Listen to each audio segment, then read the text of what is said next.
கிறிஸ்துவின் ஈடு இணையற்ற நாமத்தில் நல்ல காலை வேளையில தேவனுடைய திவ்ய பிரசன்னத்தில் முதலாவது சர்வ வளமுள்ள தேவனுக்கு மகிமையையும், பின்பு அழைத்ததான அன்பின் போதகருக்கு அன்பின் வாழ்த்துக்களையும் கடந்து வந்திருக்கிற உங்கள் யாவருக்கும் கிறிஸ்துவின் உன்னதமான நாமத்தில் என் அன்பின் வாழ்த்துக்களை நான் தெரிவித்துக் கொள்ளுகிறேன். சர்வ வளமுள்ள தேவனுடைய பரிசுத்த நாமம் மகிமைப்படுவதால் நான் இந்த வாரம் இந்த பகுதியில எனக்கு கர்த்தர் ஊழியத்தை வைத்திருக்கிறபடினால் சென்னை பட்டணத்திலிருந்து வருவதற்கு ஆண்டவர் கிருபை நல்கினார். வரும்பொழுது மறுபடியும் திரும்பி போவதற்குண்டான சூழ்நிலைகள் சற்று தாமதமாக காணப்பட்டபடியினால் அன்பின் போதகர், எப்போதுமே எங்களுடைய ஐக்கியத்தின் போதகர், நாங்கள் சென்னையில ஊழியம் செய்து கொண்டிருந்தாலும் எங்களுடைய ஐக்கியம் மாரநாதா ஐக்கியம் மறைக்க முடியாத ஒரு நான் ரட்சிக்கப்பட்ட காலங்களில என்னை அதிகமாய் வளர்த்ததான ஒரு ஊழியம் இந்த மாரநாதா ஊழியங்கள். அந்த மாரநாதாவிலிருந்து பின்பு என்னுடைய தலைமை போதவர்கள் எல்லாம் பிரிந்து நல்ல சமாளி என்ற ஒரு சபையை ஸ்தாபித்தார்கள். ஆனால் இன்றைக்கும் 3 சபைகள் ஒன்று இணைந்துதான் நாங்கள் சென்னையிலே செயல்பட்டுக் கொண்டிருக்கிறோம். நீங்க எப்படின்னு தெரியல. மாரநாதா, நல்ல சமாளி, ஜெபத்தோட்ட ஊழியர்கள், இது 3 ஒரே ஐக்கியம் தான். ஆகையினால எப்பொழுதும் பிறந்த இடத்தை மறவாத இருக்கிற ஒரு சூழ்நிலை. இந்த பட்டணத்துக்கு நான் வரும்போதெல்லாம் அருமையான தகப்பனார் அவரிடத்துல ஆலங்குளம் மாரநாதா சபை போத இடத்துல கேட்பேன். அவர் தாராளமாக தன்னுடைய ஊழியத்துல எங்களை பயன்படுத்துவார்கள். சில ஆண்டுகளாக இந்த பட்டணத்திற்கு அடிக்கடி வந்து போக வேண்டிய சூழ்நிலை இருந்தது. அதனால உங்கள் நடுவில் இன்றைக்கு வந்து நிற்பதற்குண்டான கிருபையை தேவன் தந்திருக்கிறார். அல்லேலூயா. தேசத்தினுடைய சூழ்நிலைகள் எல்லாம் எண்ணி பார்க்கும்போது மிகுந்த ஒரு பக்கம், மிகுந்த ஒரு வேதனை. நான் இன்னொரு புறம் நான் நினைத்தது நடந்திருக்கிறது. கர்த்தருக்கு ஸ்தோத்திரம். நான் நினைத்தது நடந்திருக்கிறது. நான் தேவ சமூகத்துல நினைக்கிறவைகள் எவைகளோ அவைகளை தேவன் நிச்சயமாய் நிறைவேற்றக்கூடிய ஒரு தேவன் என்பதை நான் அறிந்திருக்கிறேன். காரணம் என்னன்னா, நான் உங்களை போல நீங்க எத்தனை பேர் புறமார்க்கத்திலிருந்து வந்திருக்கீங்கன்னு தெரியாது. ஆனால் நான் ஒரு பிராமண குடும்பத்தில் பிறந்தவர். மதுரை பட்டணத்துல பிராமண குடும்பத்தில் பிறந்து 9 வயதுல குடும்பம் பூர்வீகமாய் எங்களுடைய குடும்பத்தார் யாவரும் பிரபலமிக்க இந்து கோவில்களிலே பணியாற்றக்கூடிய ஆசாரியத்துவ ஊழியத்தில் இருந்தபடியினால் நான் சிறு வயதுல 9 வயதுல காஞ்சி, சென்னைக்கு அருகாமையில் இருக்கிற காஞ்சிபுரம், இந்த காஞ்சிபுரத்தில் இருக்கக்கூடிய காஞ்சி மடாலயத்தில் தான் 9 வயதுல போய் இந்து தர்ம சட்ட சாஸ்திரங்களை பயின்று தேவனை அறியாத வழிகளிலே நான் ஓடிக்கொண்டிருந்தேன். ஒரு இந்துத்துவ தலைவராய் 9 வயதுல போய் 11வது வயதிலேயே அந்த இந்தியா முழுவதும் இருக்கக்கூடிய பிராமணர்களுக்கு தலைவராய் முதலாவது தெரிந்து கொள்ளப்பட்டு, பின்பு என்னிடத்தில் விளங்கின அந்த தேவஞானம் என்று சொல்லுவதற்கு காரணம் என்னவென்று சொன்னால், பூமியில பிறப்பிக்கக்கூடிய எல்லா மனிதர்களையும் உண்டாக்கினவர் யார்தான்? தேவன் தான். நம்ம உருவாக்கப்படுகிறோம் அவரால். ஆனால் தெரிந்து கொள்ளப்படுகிற சூழ்நிலைகள் வித்தியாசமாக இருக்கிறது. அவரை தெரிந்து கொள்ளக்கூடிய சூழ்நிலைகள் சற்று வித்தியாசமாக இருக்கிறது. ஆனாலும் மனிதனை பூமியிலே உண்டாக்கினவர் தேவன். ஆண்டவருடைய வேதம் அழகாய் சொல்லுகிறது. சங்கீதத்துல நம்முடைய எலும்புகள் உருவேற்படுவதற்கு முன்னமே அவர் என்ன செய்திருக்கிறாராம்? எல்லாவற்றையும் நாம் உருவேற்படுவதற்கு முன்னமே சகலத்தை அறிந்திருக்கிற ஒரு தேவன்.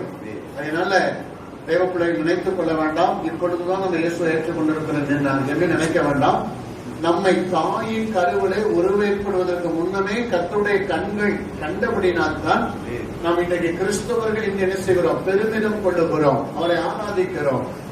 நாம் ஒரு பிராமண குடும்பத்தில் பிறந்திருந்தாலும் அந்த பிராமணஸ்தருடைய வயிற்றுக்குள் நான் உருவேற்படுவதற்கு முன்னமே கர்த்தருடைய கண்கள் என்னை கண்டது. அதனால்தான் அந்த ஞானம் உலகத்தில் எந்த மனிதனும் கற்றுக்கொள்ள முடியாத சில இந்துத்துவ தர்ம சட்டங்களை சாஸ்திரங்களை கற்றறிந்தபடினால்தான் 11வது வயதிற்குள்ளே நான் தலைவராக முடிந்தது. நான் சில ஆண்டுகளுக்கு முன்பு பாவூர் சத்திரத்துல திப் மீனாட்சத்திரம் என்கிற பகுதிதான் முதல் முறையாய் இக்கூட்டத்தில் கன்வென்ஷன் கூட்டத்துக்கு வந்தது. அவ்விடத்துல உள்ளவர்கள் எல்லாம் எதிர்த்து நின்றார்கள். முதலாவது நாள், கடைசியில 4 நாள் கூட்டம். 4வது நாள் எல்லா ஜனங்களையும் ரட்சித்தார். அதனால இங்க எனக்கு ஆண்டவர் ஒரு பெரிய அருமையான கூட்டத்தை தேவன் வைத்திருக்கிறார். இன்றைக்கும் நான் இந்த பகுதிக்கு கடைக்கு எழுத போனா, பாஸ்டர் உங்களை போல என்ன செய்ய யாரும் பேச முடியாது. அனுபவம் தான். அல்லேலூயா. நம்ம எவ்வளவுதான் படித்து அறிந்திருந்தாலும் அனுபவ வாழ்க்கை என்பது அதுதான் மனிதனை மீட்கக்கூடியது. நடைமுறை வாழ்க்கை. நான் எப்போதுமே சொல்லுவேன், கிறிஸ்துவர்கள் வேதத்தை தூக்கிட்ட உடனே நமக்கு எல்லா காரியங்களும் நடந்துரும் அப்படின்னு அல்ல. இந்த வேதத்தை நம்ம வாசிக்கிறது மாத்திரமல்ல, அதை நம்முடைய வாழ்க்கையில அபியாசப்படுத்தணும். அருமையான சகோதரி, ஆராதனை நடத்தும் போது சொல்லிட்டே தான், நீங்க கவனிச்சீங்களான்னு தெரியாது, நீங்க இப்படி இருந்தா தான் கர்த்தர் இப்படி உங்களை என்ன செய்வார், நடத்துகிறவர். நம்ம கையில வேதத்தை வச்சுட்டு நம்ம இஷ்டம் போல ஒரு வாழ்க்கை வாழ்ந்துட்டு ஆண்டவர் என்னை ஆசீர்வதிக்கிறோம்னா ஒரு நாள் ஆண்டவர் என்ன செய்ய மாட்டார், ஆசீர்வதிக்க மாட்டார். நீங்க வரலாம், ஆலயத்துக்கு வரலாம், ஆராதிக்கலாம், கர்த்தருக்கு உண்டான காரியங்களை கொடுக்கலாம், பெரிய பெரிய ஆலயங்களை கூட கட்டித்தரலாம். ஆனா உங்களுடைய தனிப்பட்ட வாழ்க்கை பிறருக்கு ஆசீர்வாதமாக இருப்பதில்லை. அதைத்தான் அவங்க சொன்னாங்க. உங்களை கிறிஸ்தவர்கள் என்று நீங்க சொல்லுகிறதை விட உங்களை பார்க்கிறவர்கள் இவர்கள் கிறிஸ்துவை உடையவர்கள் என்று என்ன செய்யணும், சொல்ல வேண்டும். அப்ப தேவனுடைய பிள்ளைகளை அப்படி கிறிஸ்துவை வெளிக்காட்டுகிற ஒரு உன்னதமான வாழ்க்கைக்கு தேவனை அழைத்த நாளிலிருந்து கர்த்தருக்காக இந்த பட்டணத்துல பல இடங்களிலே கர்த்தருடைய ஊழியத்தை செய்து வருகிறேன். அருமையான நல்ல குடும்பத்தாரை இங்க எனக்கு தந்திருக்கிறார். எப்பொழுதெல்லாம் சென்னை பட்டணத்துல ஊழியத்தை செய்து கொஞ்சம் சற்று சரீரம் களைப்படையும் போது நான் நேரம் இங்கதான் வந்துடுவேன். இங்க வந்துட்டு இங்க தங்குவேன். பாவூர் சத்திரத்துக்கு முன்னாடி கல்லூரணி எனக்கூடிய ஒரு ஊர் உண்டு. அந்த ஊரில் சிஎஸ்ஐ திருச்சபையில அங்கமா இருக்கக்கூடிய ஒரு அருமையான நல்ல குடும்பத்தார், எனக்கு குடும்பத்தை போல பழகுகிறவர்கள். அப்ப எனக்கு இளைப்பாறுதல் தேவைப்படும் போது அங்க வந்துடுவேன். வந்துட்டு அந்த நாட்களில அவர்கள் சில இடங்களில பயன்படுத்துவாங்க. என்னன்னா சரி சூழ்நிலை நிமித்தமா இளைப்பாறுதலுக்கு வந்தாலும் ஒரு ஊழியக்காரனா இருக்கிற அப்படின்னா சின்ன சின்ன சபைகளில விரும்பக்கூடிய இடங்களில நான் போய் கர்த்தருடைய ஊழியத்தை செய்வேன். அப்படி செய்யக்கூடிய சூழ்நிலை தான் ஐயாவை நான் தொடர்பு கொண்டேன். அருமையான போதகர் என்னை அழைத்தார்கள். எப்போதுமே பெரிய சபை அப்படியெல்லாம் நான் ஒரு நாள் எதிர்பார்ப்பதில்லை. கர்த்தர் எவ்விடத்தில் நிறுத்துகிறாரோ அவ்விடத்துல இருந்து ஊழியம் செய்வேன். எதற்கு ஸ்தோத்திரம். அதனால அன்பின் தேவன் மகிமைப்படுவார். அப்ப தேவனுடைய பிள்ளைகளை கவனிங்க. அப்போ பிறப்பில் நாம் எப்படிப்பட்ட குடும்பங்களுக்குள்ள பிறந்திருந்தாலும் கர்த்தர் நம்மை காண்கிறபடினா, கர்த்தர் கண்டபடினா, அந்த விவேக ஞானத்தை தேவன் வைத்தபடினா ஆண்டவர் இன்றைக்கு மட்டும் அன்றைக்கே அந்த பல வேத புத்தகங்களை படித்தறிவதற்குண்டான ஞானத்தை தந்தார். அதனால என்னிடத்தில் விளங்கின அந்த தேவ ஞானத்தை கண்டு முதல் முறையாக விஸ்வ இந்து பரிஷத், அதாவது இந்துத்துவ இயக்கங்களிலேயே பிரதானமான ஒரு இயக்கம் அவர்கள் தான். அப்ப அந்த இயக்கத்திலிருந்து என்னை அழைப்பு விடுத்தார்கள். காரணம் சகல மந்திரங்கள் சாஸ்திரங்கள் எல்லாம் அவருக்கு தெரியும். அவர்கள் அழைத்து எனக்கு பதவியை கொடுத்தார்கள். அதற்கு பின்பு RSS, BJP, சிவசேனா போன்ற இயக்கங்களில் எல்லாம் தலைவராய், இந்துத்துவ தர்ம சட்டங்களை போதிக்கிற ஒரு தலைவராய், இன்றைக்கு எப்படி நான் கிறிஸ்தவனாக இருந்து தேவனுடைய நாம மகிமைக்காக பல இடங்களில் போய் பிரசங்கித்து ஊழியம் செய்கிறேன், அதே போல இந்துத்துவ ஜனங்களுக்கு நடுவில் இந்துத்துவ தர்ம சட்டங்களை பிரசங்கிக்கிற ஒரு உபாத்தியனாய் செயல்பட்டுக் கொண்டிருந்தேன். அப்படி ஓடி அலைந்து கொண்டிருந்த போதுதான் 91 இந்த தேசத்தை ஆளுகை செய்ததாமே முன்னாள் முதலமைச்சர் அம்மையார் ஜெயலலிதாவுடைய காரியதரிசியாக இருக்கும்படியான ஒரு வாய்ப்பும் கிடைத்து அவர்களோடு ஏறக்குறைய 4.5 ஆண்டுகள் அவருடைய சட்டப்பேரவை நடுவில் ஆஸ்தான மதகுருவாக செயல்பட்டு நடந்தவர். 96ஆம் ஆண்டு பிற்பகுதியில என்னுடைய சரீரத்தில் சில மாறுதல்களை என்னோடு கூட பயணித்தவர்கள் ஏற்படுத்தினார்கள். காரணம், சிறு பிரயாயத்திலேயே மிகப்பெரிய பதவிகளில் நான் நினைத்து ஓடிக்கொண்டிருந்து வாழ்க்கையை அனுபவித்துக் கொண்டிருந்தபடினால் அநேகருடைய காழ்ப்புணர்ச்சி நிமித்தமாக சிறு வயதில் இவன் தான் பெரிய பதவியில இருக்கிறான், சம்பாதிக்கிறான் அப்படிங்கிற அந்த பொறாமை நிமித்தமாக என்னை சில மதவாதிகள் ஒன்று சேர்ந்து படுக்கைக்குள்ளாக என்னை தள்ளிவிட்டார்கள். 4 ஆண்டு காலங்களை மரண படுக்கையில் போராடி கொண்டிருந்த போது எத்தனையோ தேசத்தினுடைய மருத்துவர்கள் எல்லாம் என்னை வந்து சோதித்து பார்த்துவிட்டு இனி இவரை காப்பாற்றவே முடியாது என்று கைவிட்டு போன சூழ்நிலை, கைவிடப்பட்ட சூழ்நிலை. பெற்ற தாயும் தன் குமாரனை மறப்பாள் என்று பரிசுத்த வேதம் சொல்லி இருக்கிறது அல்லவா? தாய் தன் பாலகனை மறப்பாளோ அப்படின்னு என்ன? மறப்பாள். அவள் மறந்தாலும் நம்மை உண்டாக்கின தேவன் ஒருபோது நம்ம என்ன செய்ய மாட்டார்? அவன் நாங்க மறப்பதே இல்லைங்க, மறப்பதே இல்லை. நல்லா தெரிஞ்சுக்கிடுங்க, நான் கிறிஸ்தவர்களை முழுவதுமாய் வெறுக்கிறேன். I hate in Christianity and Christianity peoples. என்னடா அப்படி சொல்லி நினைக்கிறீங்களா? உலகத்திலேயே நன்றியற்ற ஒரு கூட்டம் என்று சொன்னால் கிறிஸ்தவ கூட்டம், கிறிஸ்தவர்கள். காரணம், சிலுவையிலே அவன் நமக்காக செய்த உன்னதமான தியாகத்தை அறிந்தும் விளைக்கிறையமில்லாத ரத்தத்தினால் அவர் நம்மை மீட்டெடுத்து கொண்டு வந்து அவருடைய தேவ சபையில நம்மை ஒரு அங்கமாக வைத்தும் அந்த நன்றியெல்லாம் மறந்துவிட்டு இன்றைக்கு உலக போக்கோடு தான் என்ன செய்து கொண்டிருக்கிறோம்? ஒட்டி உறவாடி வித்தியாசமில்லாத ஒரு வாழ்க்கை வாழ்ந்து கொண்டிருக்கிறோம். துணிகரமான ஒரு வாழ்க்கை என்ன செய்து வாழ்ந்து கொண்டிருக்கிறோம். அதனாலதான் உள்ளத்திற்குள்ள எப்போதுமே ஒரு வேதனை உண்டு. இவர்கள் மீட்கப்பட்டதற்கு பதிலாக மீட்கப்படாமல் இருந்திருந்தால் நலமாயிருக்குமோ என்று சில வேளைகளிலே நான் நினைத்து தேவ பாதத்தில் அழுகிறது உண்டு. காரணம், சவுளே சவுளே நீ ஏன் என்னை உதைக்கிறாய்? நம்ம நினைக்கிறோம் நம்ம உதைச்சிட்டு இருக்கிறவர் அப்படி நினைக்கிறோம். இல்ல, ஆனால் உதைப்பது அவராக இருந்தாலும் ஆனால் நம்முடைய வாழ்க்கையை நாம் என்ன செய்து கொண்டிருக்கிறோம்? கெடுத்து கொண்டு நடந்து கொண்டிருக்கிறோம் என்பதை சிலர் மறந்து போய் நாம் வாழ்ந்து கொண்டிருக்கிறோம். 2 தினங்களுக்கு முன்பு நான் பிரயாணப்பட்டு வருவதற்கு முன்பு ஒரு சகோதரி, வேறு சபையைச் சேர்ந்த ஒரு சகோதரி என்னை பார்க்க ஜெபிக்க கடந்து வந்து சொன்னாங்க, நான் அங்கேயே இருந்திருந்தால் நலமாயிருக்குமோ என்று நான் நினைக்கிறேன். எங்கே இருந்திருந்தால் அவர்கள் பூர்வீகம் ஆண்டவரை அறியாததான ஒரு பூர்வீகம், பாரம்பரிய ஒரு குடும்பத்தை சார்ந்தவர்கள். அப்ப அந்த அம்மையார் இடத்துல வந்து கதையாய் பேசிவிட்டு கடைசியில் இந்த வார்த்தை சொல்ல எனக்கு வந்தது பாருங்க கோபம். தேவன் அல்ல ஒரு மனிதனை தாழ்ந்த சூழ்நிலைகளில் வைத்திருப்பது தேவன் அல்ல. ஆண்டவர் அழகாய் சொல்லிவிட்டார், உன் கையில தான் சகலத்தை கொடுத்திருக்கிறேன். என்ன கொடுத்திருக்கிறேன்? சகலத்தை உன் கையில தான் கொடுத்திருக்கிறேன். நீ ஆசீர்வதிக்கப்பட வேண்டும் என்று சொன்னால் அந்த ஆசீர்வாதம் உன் கையில இருக்கு. உனக்கு ஆசீர்வாதம் வேண்டாம்னாலும் அது உன் கையில தான் இருக்கு. ஆசீர்வாதத்தை சாபத்தை உன் கைகளிலே உனக்கு முன்பு கொடுத்து விட்டேன். ஆனால் அந்த 2ல நீ எதை தெரிந்து கொள்ளுகிறாய்? எதை தெரிந்து கொண்டிருக்கிறோம்?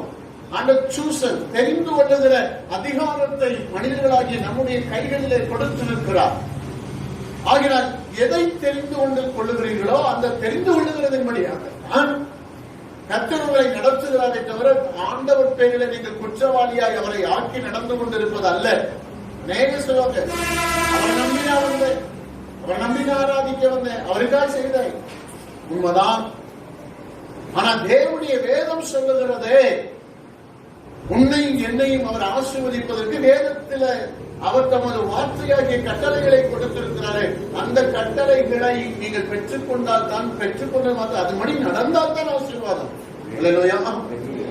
இன்னும் சில பேர் நினைத்துக் கொண்டிருக்கிறார்கள், மாட மாளிகைகள், கூட கோபுரங்கள், வீடு வாசல்கள் இவைகள் எல்லாம் இருந்தால் ஒரு ஆசீர்வாதம் அப்படின்னு நினைக்கிறாங்க.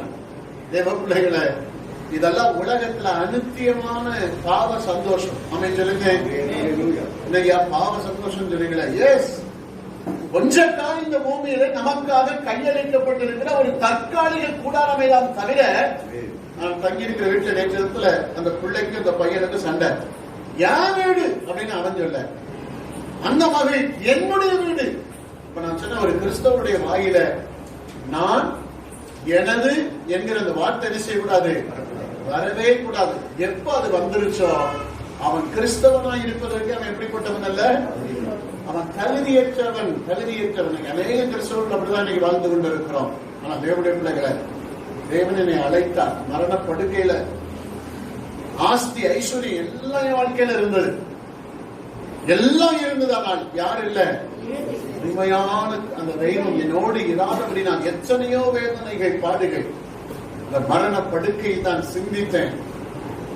படித்த படிப்புகளுடைய ஞானம் எண்ணத்திற்கு, சபதரித்து வைத்திருக்கிற ஆஸ்தி ஐஸ்வர்யங்களுக்கு குறைவில்லை. ஆனால் இவைகள் என் வாழ்விலே எதற்கு? என் ஜீவனை காப்பாற்ற இவைகள் முன்வராவிட்டால் இவைகளால் எனக்கு என்ன பிரயோஜனம்? ஜீவனை காப்பாற்றுவதற்குண்டான வழி தெரியாமல் கலங்கி தவித்துக் கொண்டிருந்த போதுதான் 28/11/2000 ஒரு மாலை பொழுதில் இவ்வுலகத்தை சிருஷ்டித்த சர்வ பரம்பொருளாகிய கர்த்தர் என்னோடு கூட அவர் 7 நாட்கள் முகமுகமாய் இடைபட ஆரம்பித்தார். ஒரு நாள் 2 நாள் இல்ல.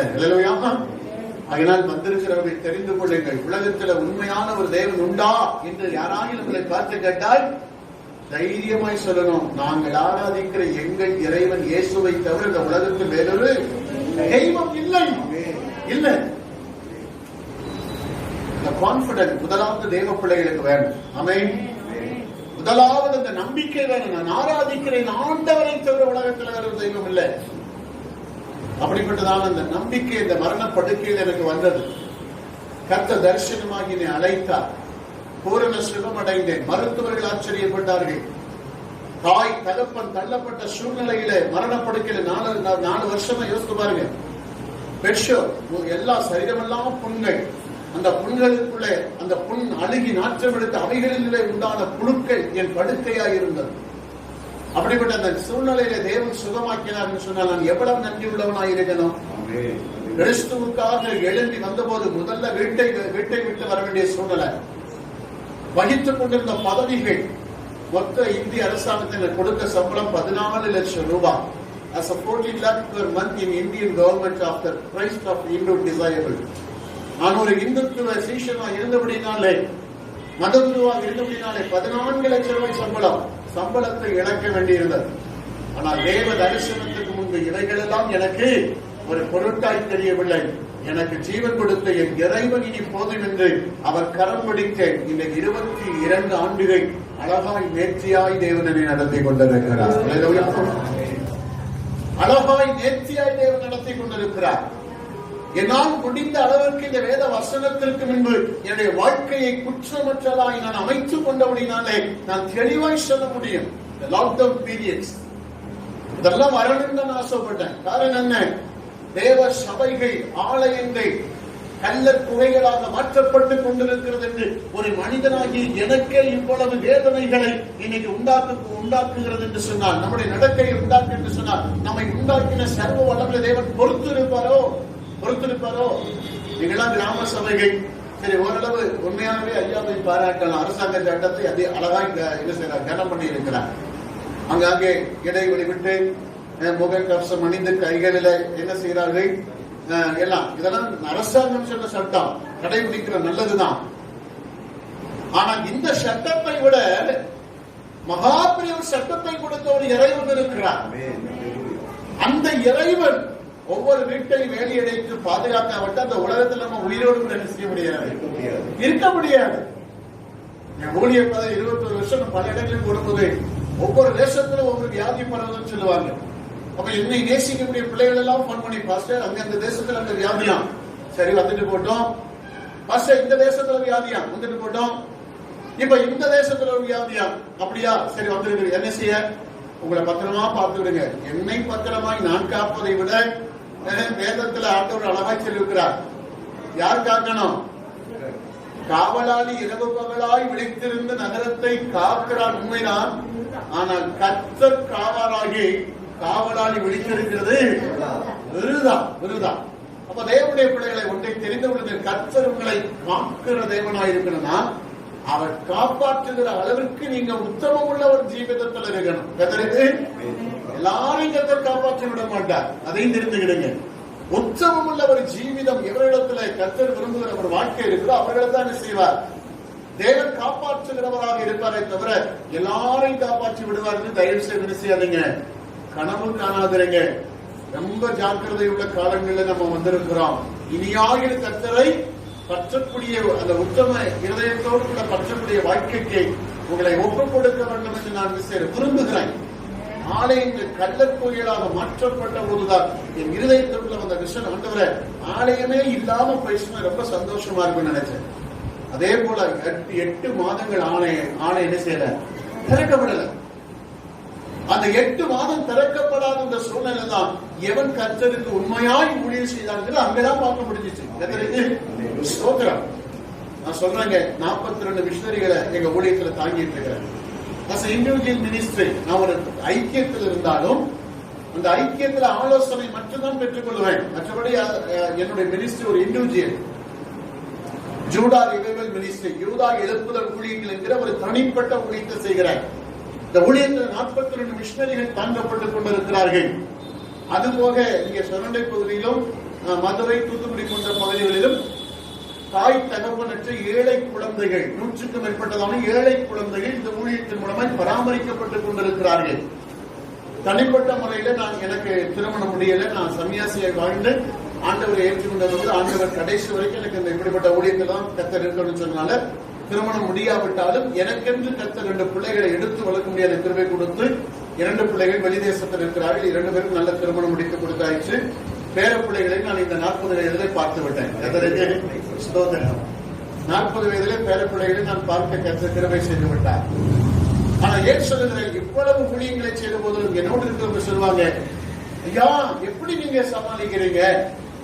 ஆனா ஆண்டவர் ஒரு குறைவும் எனக்கு வைக்கவே இல்லைங்க. எல்லாரும் இன்னைக்கு காலை 2:30 மணிக்கு எழுப்பிட்டு நான் ஆண்டவரை பார்த்து அழுறேன்.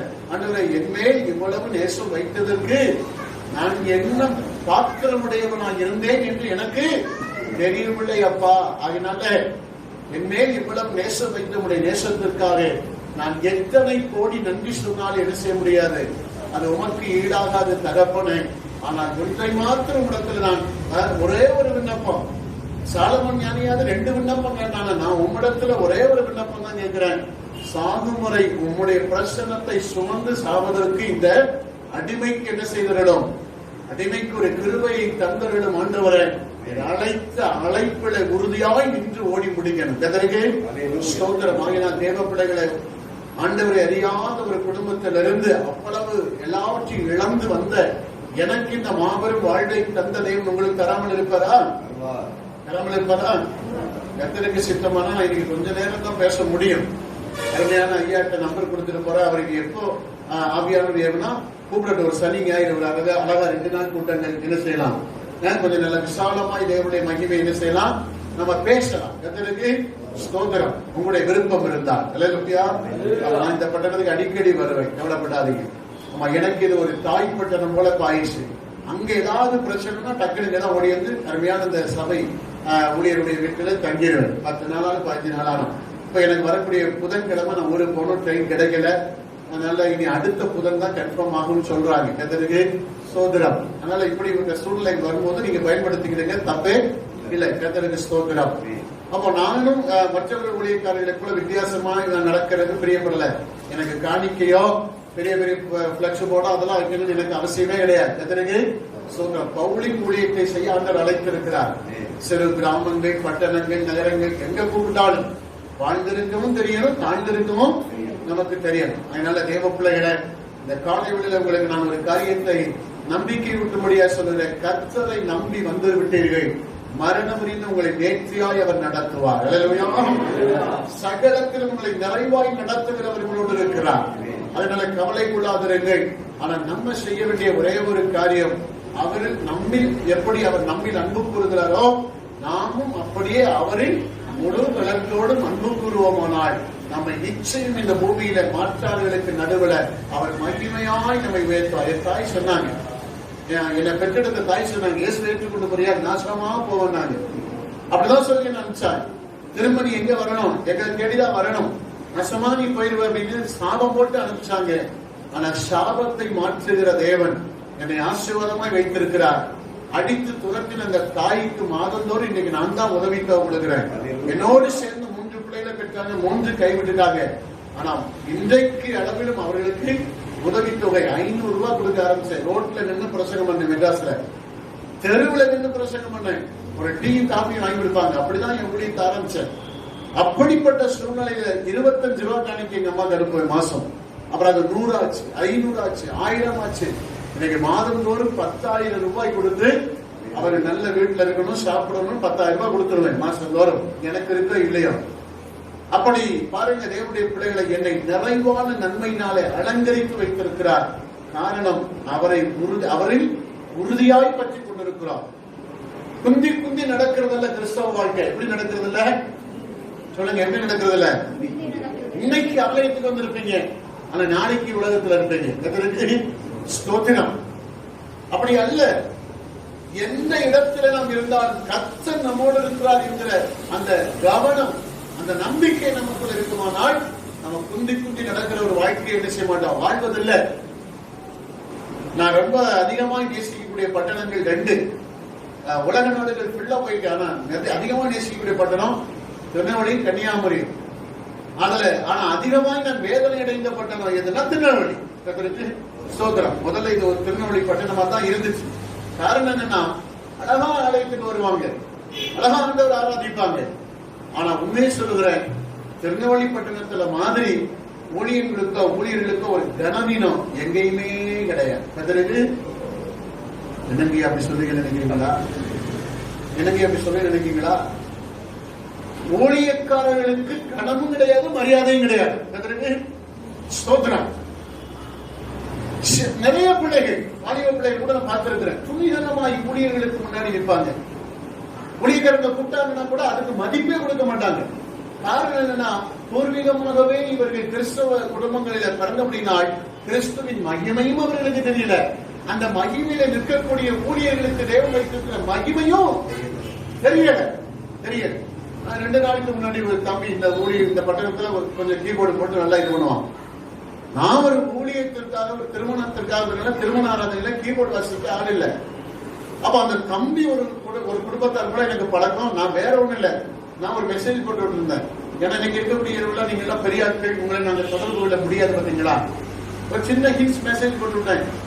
when you are free please call me அப்படின்னு சொல்லி போட்டு விட்டுட்டேன். இது வரைக்கும் என்ன செய்யல, மெசேஜ் பார்த்திருக்காங்க, எல்லாம் இதா இருக்கு, இது வரைக்கும் என்ன செய்யல, கால் பண்ணல.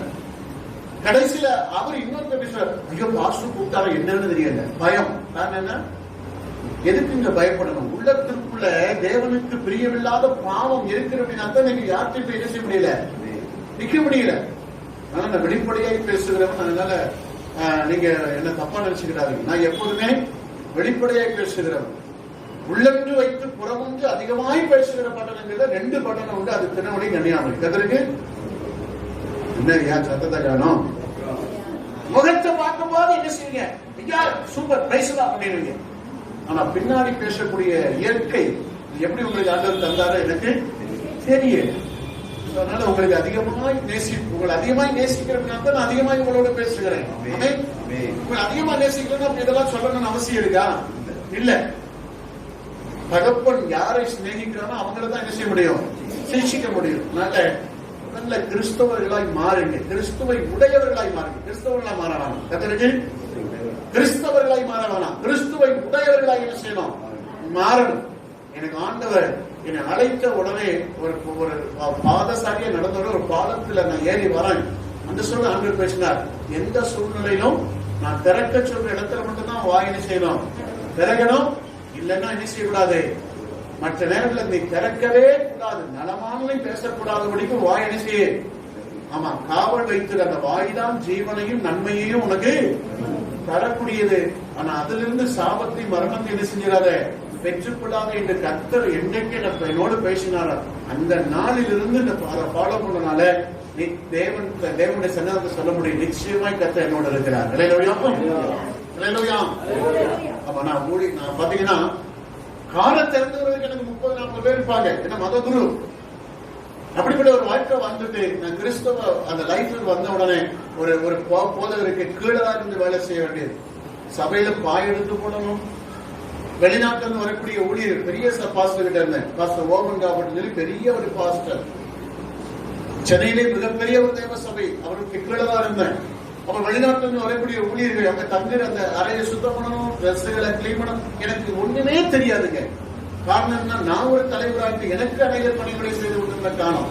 ஆனா கிறிஸ்தவ வாழ்க்கைக்கு வந்ததுக்கு பிற்பாடு ஊழியத்தையும் ஊழியர்களையும் நேசித்து அப்படின்னா தான் இன்னைக்கு 42 ஆலயங்களுக்கு நடுவில் என்னை தேவ மனிதனாய் கத்து நிறுத்தி வைத்திருக்கிறார்.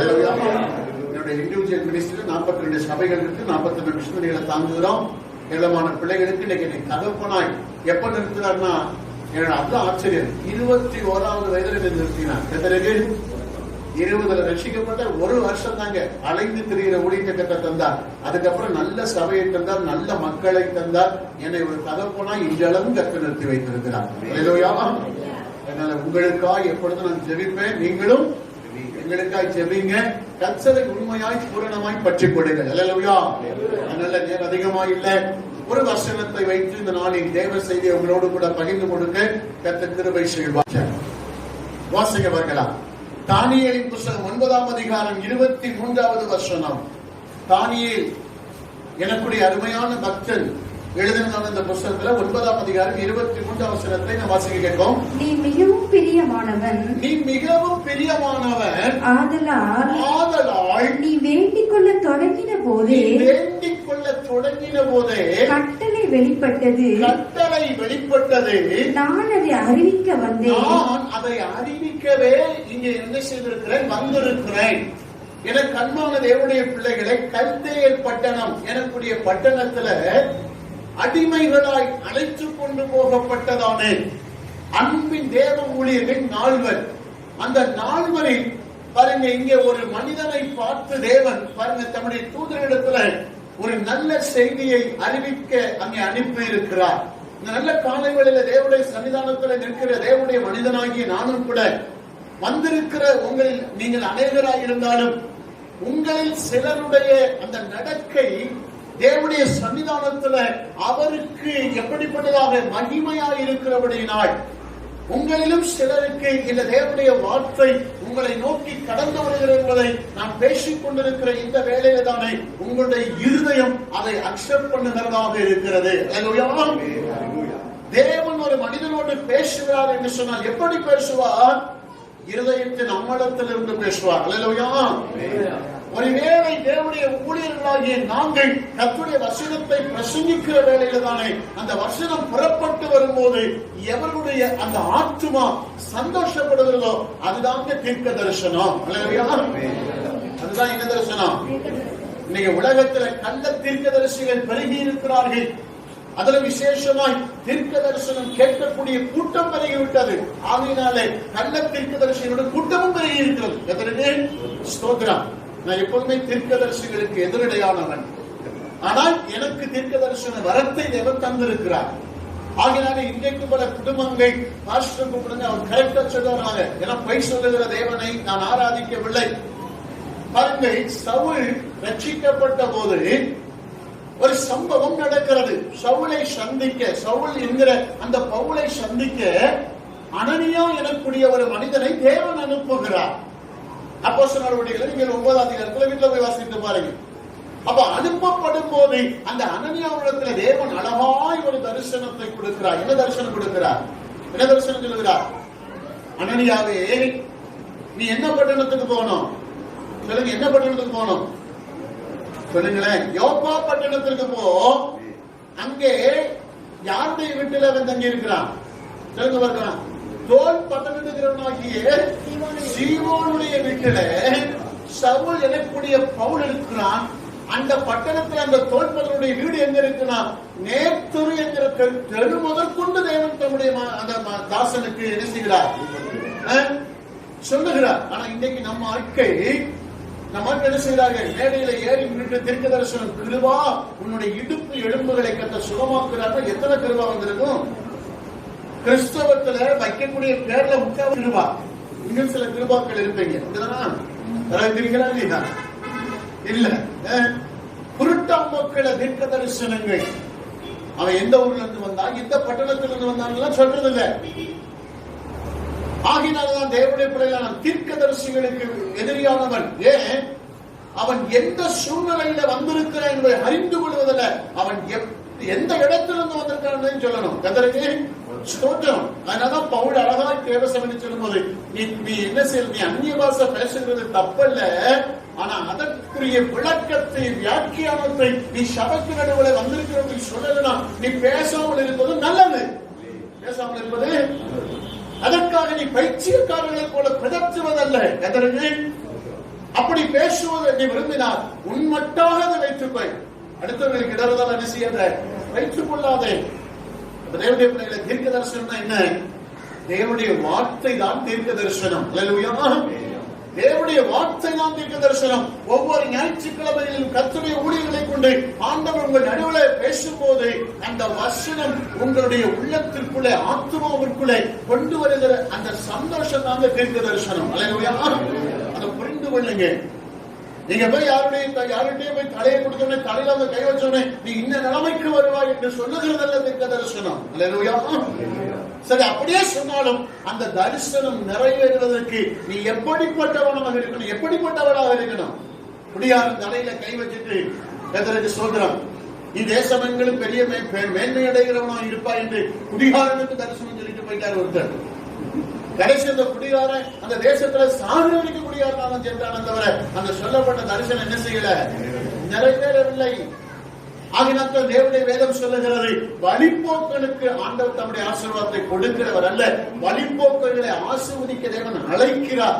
அழைக்கிறவர்கள் ஆண்டவர்கிட்ட வந்து அவரை பிடித்துக் கொண்டு அவர் சொன்ன வழிகளிலே நடக்கிறவன் எவனோ அவன் தான் ஆசீர்வாதத்தை பெறுகிறான். அல்லேலூயா. சில பேருடைய உபதேசங்கள் எப்படி இருக்குன்னா, இயேசுவை ஏற்றுக்கொள், உன் கடன் மாறிடும். நான் சொல்றேன், இயேசுவை ஏற்றுக்கொண்டதுக்கு அப்புறம் தான் இன்னும் பார சுமை அதிகமாய் பெறும். ஸ்தோத்திரம். நல்ல கவனிங்க. உலகத்தின்படி நீ வாழ்ந்து கொண்டிருக்கும் போது உனக்கு ஒரு மடங்கு உபத்திரம் என்று சொன்னார். நீ கிறிஸ்தவனாய் மாறும்போது அக்கினி 7 மடங்காய் அவர்களுக்கு என்ன செய்யப்பட்டதா, சூடாக்கப்பட்டது. அவன் 7 மடங்கு உபத்திரம் உனக்கு உண்டு. ஆனாலும் கர்த்தர் சொல்லியிருக்கிறார், இந்த உலகத்துல உனக்கு உபத்திரம் உண்டு, ஆனால் திடன்கொள். என்ன திடன்கொள்? என் வார்த்தையின்படி நடப்பதற்கு உன்னை ஒப்பு கொடுப்பாயானால், திடப்படுத்துவாயானால், எப்படி நான் இந்த உலகத்தை ஜெயிச்சேனோ அப்படி உன்னையும் ஜெயிக்க வைப்பேன். அல்லேலூயா. உபத்திரம் வராமல் இல்லை. ஆனால் வரக்கூடிய உபத்திரவத்தில் நீங்கள் நானும் தப்பி பிழைக்கிறவர்களாக இருக்க வேண்டுமானால் அவர் உரைத்த வார்த்தையின்படி நம்முடைய ஆவிக்குரிய மாளிகையை என்ன செய்யணும், கட்டி எழுப்ப வேண்டுமே தவிர கட்டுக்கதைகளுக்கும் கள்ளத்தனமான உபதேசங்களுக்கும் நீங்க செவிசாய்க்க கூடாது. அப்ப இந்த நல்ல காலங்களில் ஒரு சிறு காரியத்தை உங்களுக்கு நான் விளக்கி காட்டிவிட்டு உங்கள் நடுவிலிருந்து கடந்து போக நான் விரும்புகிறேன். தேவனுடைய பிள்ளைகளை, ஆசீர்வாதம் தேவ ஜனங்களுக்கு தேவனால் நிறைவாய் கொடுக்கப்பட்டிருக்கிறது. நிறைவாய் கொடுக்கப்பட்டிருக்கிறது. ஆனால் அந்த நிறைவான ஆசீர்வாதத்தை நாம் பெற்றுக் கொள்ளுகிறோமா என்பதில் தான் இன்னைக்கு நம்முடைய சிந்தையை திசை திருப்ப வேண்டியதாக இருக்கிறது. நம்முடைய சிந்தையை இதை உய்த்து பார்க்க வேண்டியது, அதாவது நம்மை நாமே நிதானித்து பார்க்க வேண்டியது அவசியமாக இருக்கிறது. நான் ஒரு பட்டணத்திற்கு ஊழியத்திற்கு சென்றிருந்தேன். அந்த பட்டணத்திலே ஊழியத்திற்கு சென்றிருந்த போது 3ஆம் நாள் ஒரு வாலிப மகன் என்னை தேடி வந்தார்.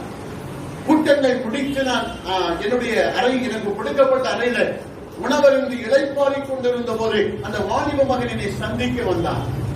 சந்திக்க வந்து அந்த வாலிப மகன் என்னை பார்த்து கேட்டான், ஐயா, ஒரு முறையேனும் எங்களுடைய குடும்பத்திற்கு நீங்கள் விஜயம் செய்து விட மாட்டீர்களோ, வந்து ஒரு ஜெபம் செய்து விட்டு கடந்து போக மாட்டீர்களோ என்று என்னை பார்த்து கேட்டான்.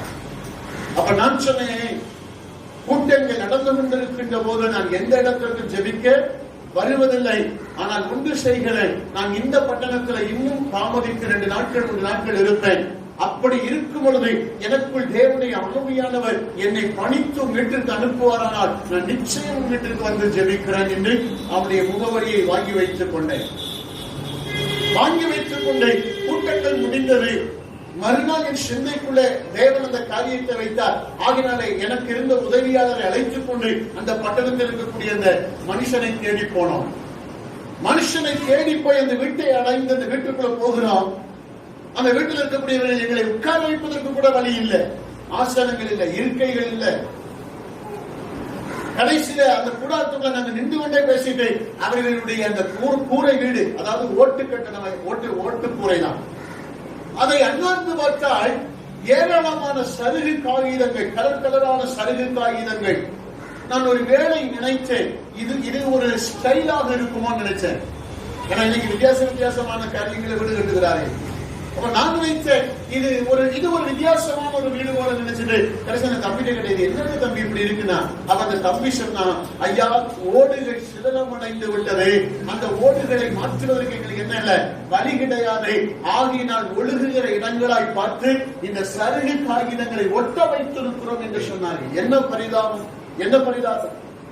அப்ப அவர்களை பார்த்து கேட்டேன், எத்தனை வருடங்கள் நீங்கள் ஆண்டவருடைய பிள்ளைகளாய் மாறி அவர்கள் சொன்ன காரியம் என்னை ஸ்தம்பிக்க வைத்தது. நாங்கள் பூர்வீகமாகவே கிறிஸ்துவை ஆராதிக்கக்கூடிய குடும்பத்தை சார்ந்தவர்கள் தான். அப்போ பூர்வீகமாய் கிறிஸ்துவை ஆராதிக்க தெரிந்து கொள்ளப்பட்ட இவருடைய வாழ்க்கையில இப்படிப்பட்டதான சாபத்தின் கேடுகள் எதனாலே? இந்த சாபத்தை கர்த்தர் அனுமதித்தார் இல்ல. தேவன் ஒருபோதும் தம்முடைய ஜனத்தை சபிக்கிறவர் அல்ல. சபிக்க வந்தவனையும் அவனுடைய நாவிலிருந்து எழுந்தருளி என் ஜனத்தை நான் ஆசீர்வதிக்கவே பிரியப்படுகிறது.